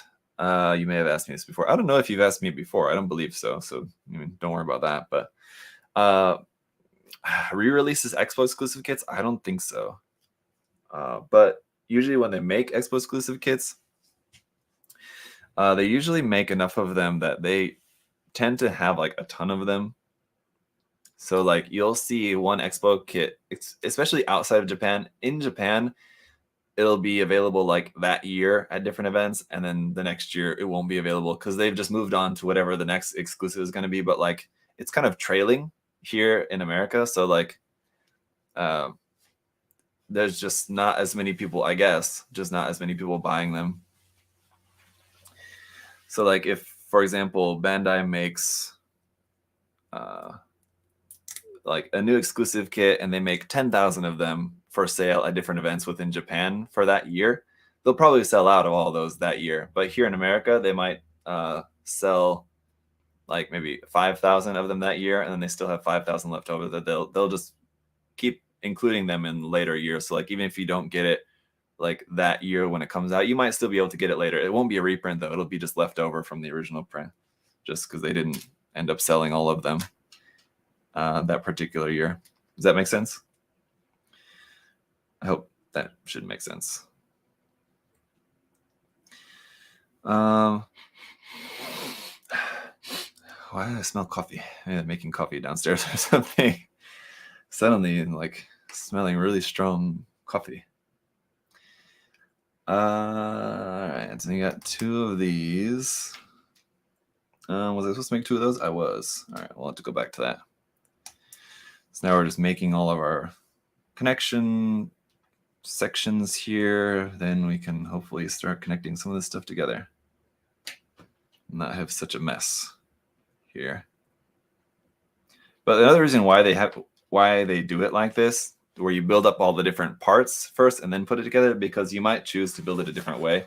Sometimes in the manual it shows you, once you have all the parts made, it shows you how to put all the parts together to make it like this, or the next step will be how to take all those parts and put it together like this, a different way. So that's why they have you build all the different sections first and then put the different sections together, because there's multiple ways to put the different sections together. So let's see, this one goes like that with this knife inside here. These clear parts for this kit, for this version of the kit, the clear parts being in this kind of like a clear bluish green, looks really nice against the red. Just to the way that they catch the light. They're like reflection of the red parts inside, like the blue-green parts look really nice, I think. The clear parts. So something I really enjoy about this particular kit. Oh no, that's a little bit different. I think I may have done that wrong. Should have been paying attention, or maybe I didn't. I know I didn't. It's okay. Hey, Armando, love live builds. We're almost done with this one. Sorry to say, but yeah, we're just kind of getting all the last bits, everything put together. Anyone selling a kit for a double MSRP should be summarily executed for crimes against humanity. Well, that's a bit harsh, but yeah, it's not really cool, especially if it's like a retail shop like our shop, for example. You know, like if we started selling kits just because of scarcity, if we started selling kits at, you know, even 1.5 or 2 times or more the cost, you know, that would definitely be not cool. Definitely would not blame you guys for being upset about that. But no. The only thing that's, you know, been a struggle is just trying to implement things into sales of kits to try our best to fight against people scalping the kits. You know, it's really kind of difficult to do, you know. But I know that we're definitely trying our best. All right, so you got this section, kind of wing looking section here. And we take this. Goes on here.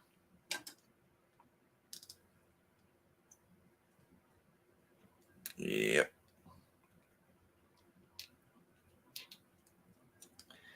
In that polycap. There we go.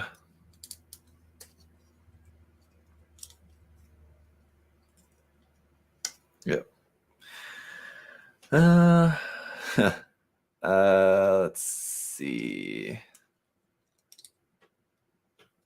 Somebody asking about the notch-in tanks there, it looks like. I can guess based on the later part of that. Have you guys received both versions of the Kodo notch-ins? So you got the green ones, and yeah. Yep, like Adam said. Gray ones either today or tomorrow. Mm-hmm. Yeah, the green ones are in stock, and we do have a good amount of those, I believe, still. So yeah, if you guys want to get that kit, I can highly recommend it. Here's mine hiding out in the leaves right behind me. Lovely little kit, and just for a size comparison here, you can see it's really nicely sized compared to the Megami device. So it's like that. It's very cool. So there you go.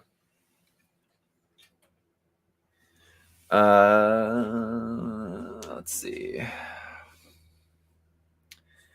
Austin asks, what hobby knife do you use? I use our USA Gundam Store knife. But I do also use a Tamiya one as well. So it just kind of depends. I have both, and I just kind of use whatever I have around. But they're, you know, they're very similar. So I can definitely recommend this one. We sell it, and it's very, very reasonably priced. So if you're looking to get one, I would just say just get this, especially if you're buying anything else from the site. Just add it to your order. It's really simple. But yeah, before I was using this, I just have a Tamiya one that I've used for the longest time as well.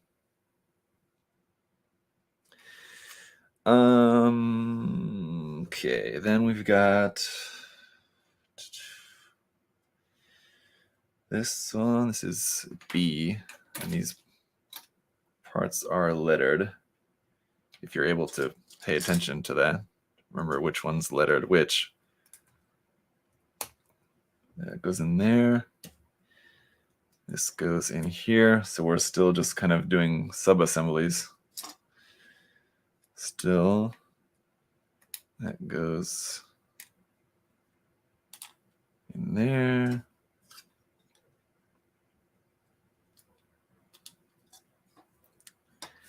It's like that kind of thing, like that. Then on the other side, I saw the Mega Size Unicorn on reprint list. Any comment? Oh, well, if Adam's still in the chat, he might be able to answer that for you. But as far as I know, I don't think that I haven't heard of because that's a question that people have asked recently, asking about if we knew of any reprints of mega size kits and stuff like that. And I think, as far as I can remember, there wasn't anything on the schedule to be reprinted among the mega size stuff. But if Adam's still there in the chat, he might be able to answer that for you. I would be surprised if there are, just based on what I know, what I've heard. Seems like there's not going to be anything mega size reprinted for a while, but could be wrong. Maybe I missed that.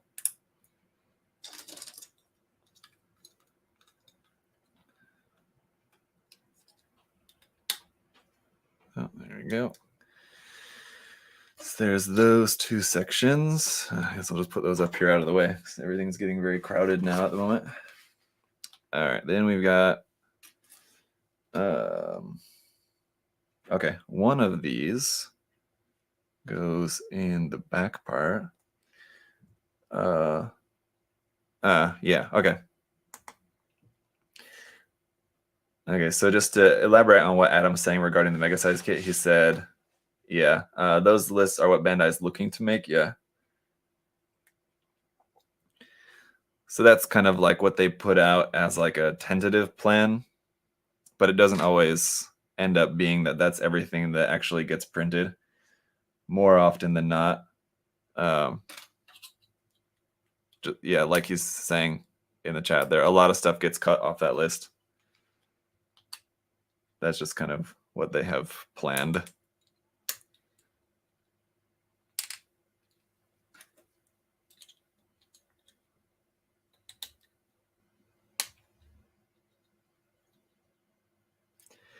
Now we're starting to actually put together the backpack section here, which is just, we take everything that we've been, all these different parts and things that we've been building along the way, and now we start to put it all together. And these go on here.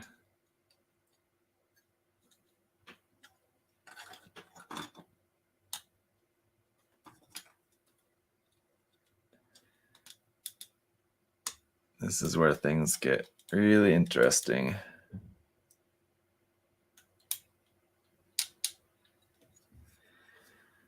And it gets very crowded here in the back.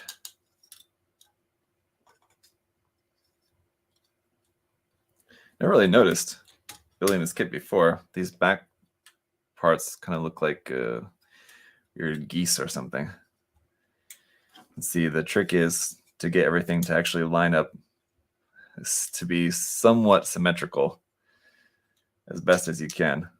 It's not an easy task. But once we got all of that on there, you can see how that's looking here. I try my best to get everything lined up. Then we can finally plug this onto the back whilst being careful not to mess up our scarf piece, which is also here in the back. So I'll try to set that kind of off to the side. And, or maybe just kind of up for the time being. Get this connected onto the back. I kind of don't really like the scarf on this kit, just kind of for this particular reason, is that it's just kind of ends up being in the way more than anything. Like, it's a cool thing to add, and it definitely helps for posing to make it look kind of more dynamic, because you can make it look like it's kind of like flying in the wind, right? But it's does also make it kind of tricky.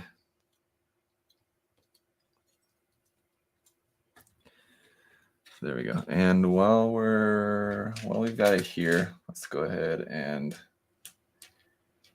attach this onto our base so we can get it standing. And I'll try to give you guys a better view as well. So I know from this camera angle, it's going to be kind of hard to see. So we have the base, which is like that, but at least just so you guys can somewhat see here how it's looking. Adjust my focus a little bit there for you guys.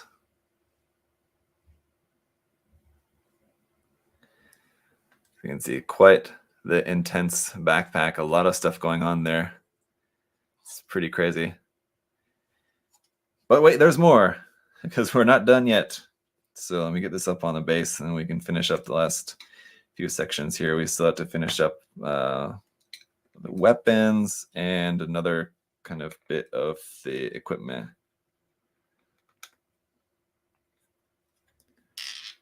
This on here.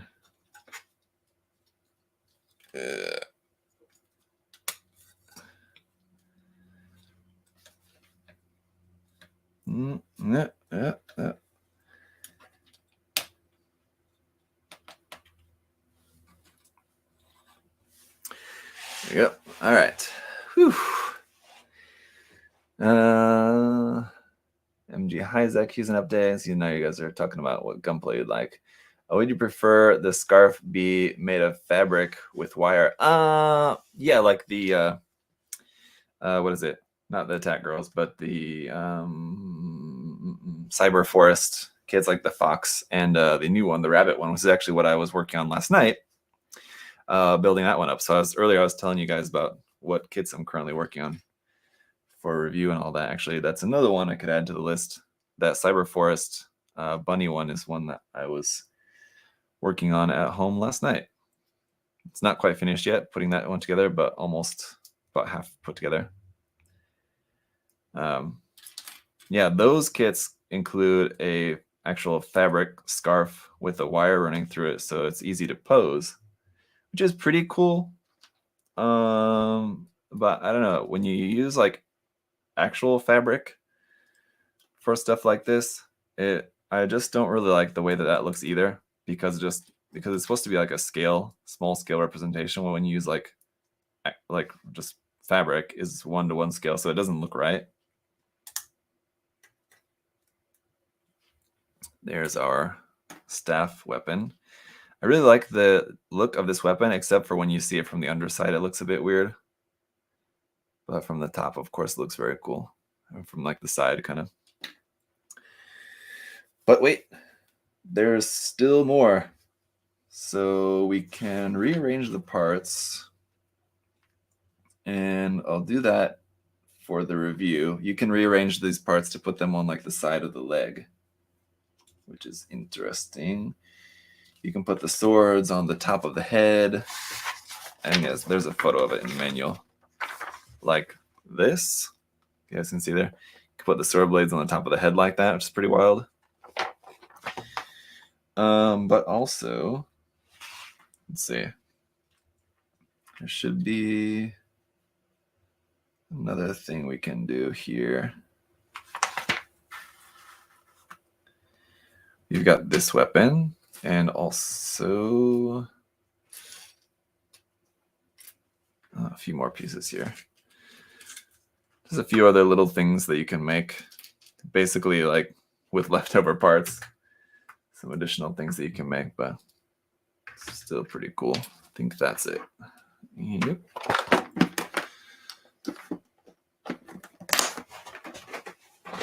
All right.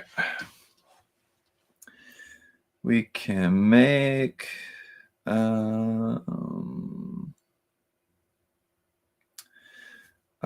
with this, we need those sword blade parts that are not included with this version of the kit. So this is going to be kind of useless, this part. Oh.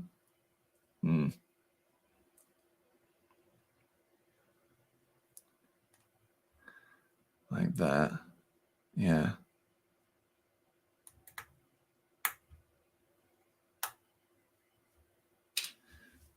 Without that sword blade, which we don't have the parts for. So there's that. There's this kind of throwing star kind of looking piece, which we should have a piece for that. It should be J8, this one here. This gold piece.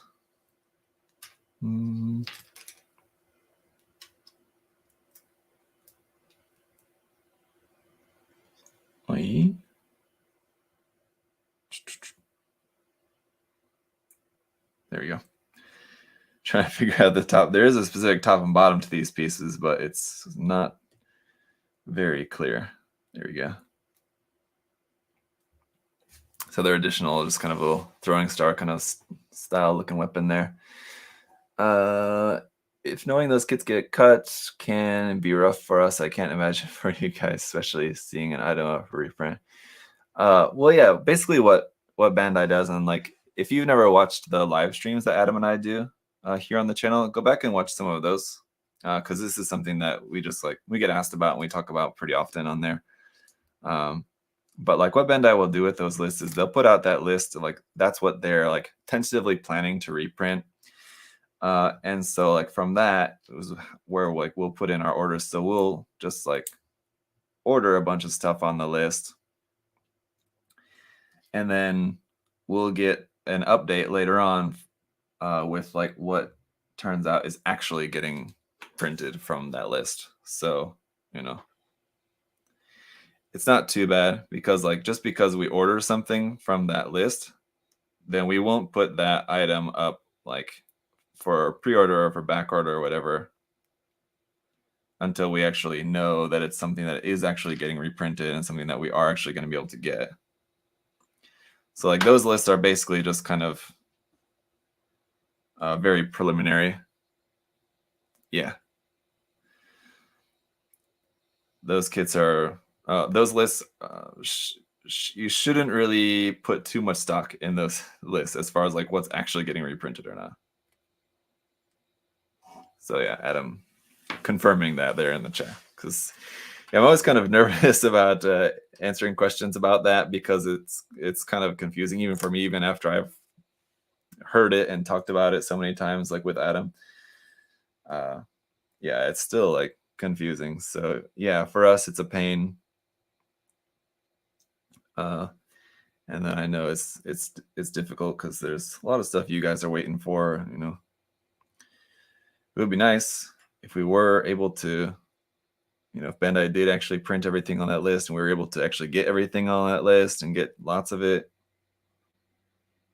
easily, you know, but unfortunately, nuts. All right, so just kind of putting together these last little bits here. Again, these are just kind of more leftover things that you can make, basically. But these sections of armor are pretty cool.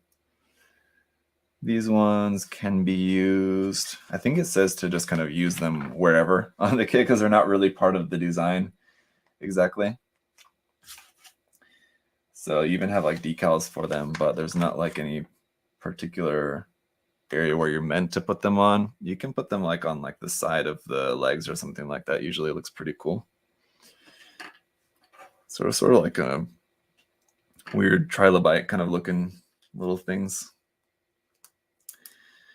And then we also have these, which are like handles. So for like these clear blade effect parts, that you can use them as like a handle sword kind of gun sort of thing with these leftover bits. So just a lot of little leftover pieces and stuff that you can use.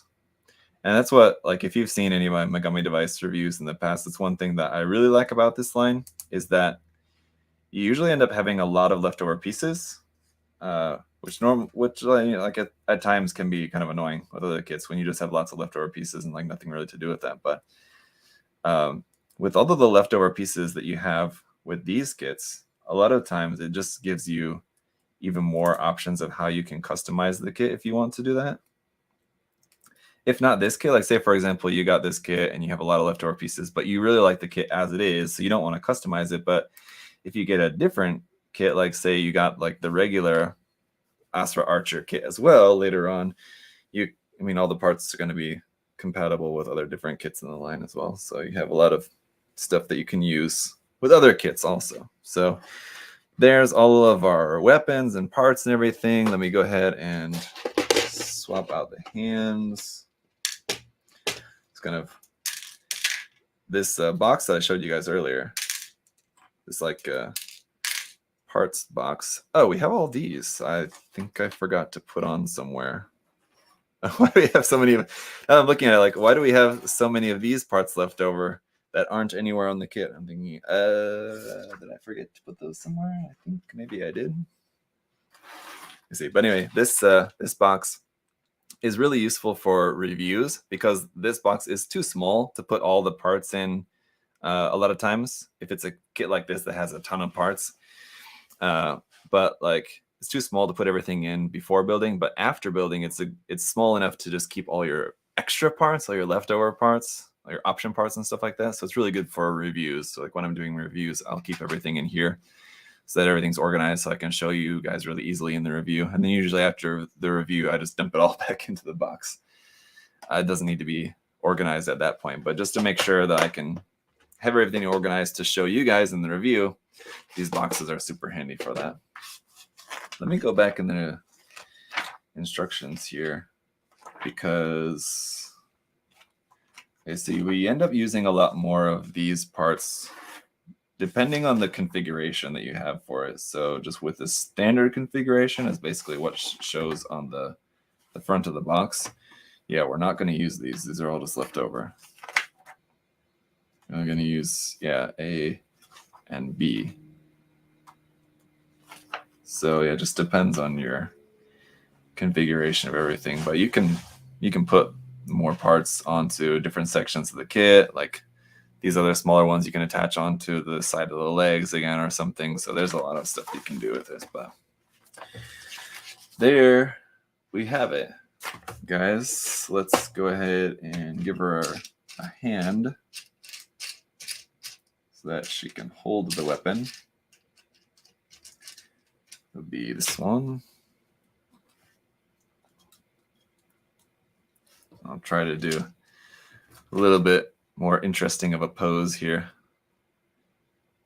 I'll show it to you guys, but that is going to be about it for today. And I don't live build these Mecha Musume kits all that often because I know like there's just not as many people that are really interested in seeing them as there are compared to like Gundam kits or whatever. But I do enjoy doing it. As you guys know, I enjoy these kits. It seems like these days they're kind of becoming more and more popular, which I like. I'm happy to hear that. But I hope you guys enjoy seeing these live builds of the Mecha Musume kits as well. I know it's not going to be as much as all the Gundams and everything, but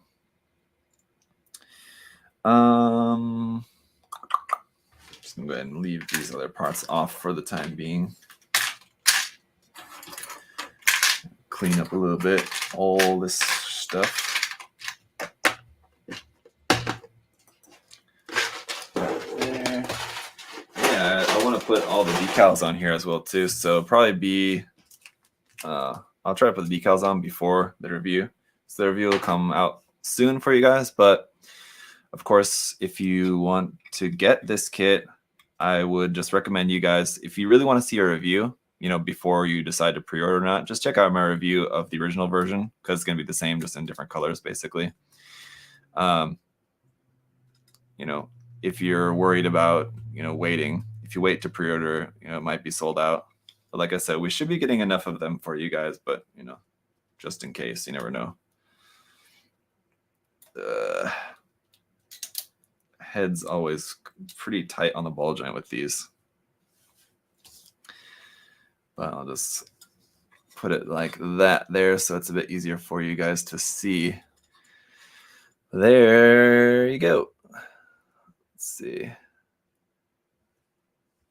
So when I get the focus adjusted, it's kind of close. This camera, this lens, unfortunately, doesn't do really close up that well, and I'm pretty close to it, but there you go. Pretty awesome looking. So yeah, I do kind of miss that pink hair, but the new color scheme does look really cool on this. Let's see. You guys are talking about shipping and FedEx and all that. Yeah, that stuff's a pain anyway.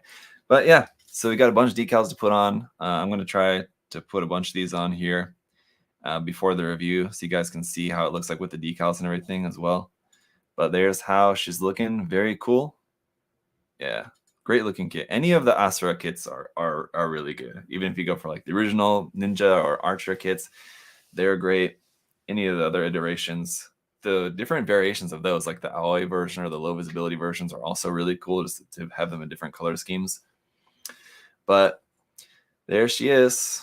Very nice. Yeah, keep your eyes peeled for more stuff. Like we just saw, the Kotobukiya just came out with showing images of a bunch of new products. So a lot of really cool stuff on the way from Kotobukiya. If you guys are into this kind of stuff, and they showed a lot of other non-musume stuff, I feel like, as well, but it seemed like there was a lot of that. But there you go. That's going to be it for today. Thanks for hanging out, guys. It took just right about exactly 2 hours to put together. But like I said, there was probably about 6 or 7 hours of work before this just to get all the parts ready. But, there's a lot of kit there, and there's a ton of customization options with these. So if you guys like that, if you like playing around with these, making them look cool, changing them up. Next live build is Sugumi Kanagara. I don't know if I'm gonna live build that one. If you guys want, I'll consider that. But I've got the kit right over here. It's just out of reach, just right over there. That's I mentioned that before. That is the next Kotobukiya Mech kit that I plan on building before this is snow. But I wasn't planning on live building that. But if you guys are interested in seeing that, I'll consider it. But I have a lot of stuff to build in my queue here. I can't live build everything, but the brown hair is pretty weak in my opinion. Yeah, I don't know. It's not very common to see one of these kits with like a real like hair color. Usually it's like green, purple, pink or something. It's not like a realistic color. So it is kind of different to see it with the brown hair, but I don't know. Like seeing the kit in person, I definitely don't mind it at all. I think it looks nice. But yeah, I can understand. Like if you're used to kind of like the normal kind of anime style hair colors, then it is a little bit different. Reiji, I watch anything you live stream. I know you're always there, Reiji. Thank you. Always look forward to live builds. Thank you. Like scribing, plug planning. Let's see, what's that? I would like to see you stream your customizing process. Actually, well, maybe not customizing. Well, in the future, at some point, yeah, I can probably do that. But actually, that might not be a bad idea, because based on another idea that I have actually with the Notchin kit. So possibly. But I was planning on doing a painting live stream, just a hand painting live stream, probably maybe next week. I was actually planning on doing it this week, but we just have so much stuff going on that I think I'm just not going to have enough time. But next week, possibly, you might see some live paintings. So I'll let you guys know. Of course, I know it's what you guys would like to see. Just right now, yeah, things are just still kind of crazy. So it's something we'll definitely be able to do some more of in the future, just once things are a little bit more kind of settled down. But for now, I'm just kind of doing what I can for the time being. But anyway, thank you guys for hanging out.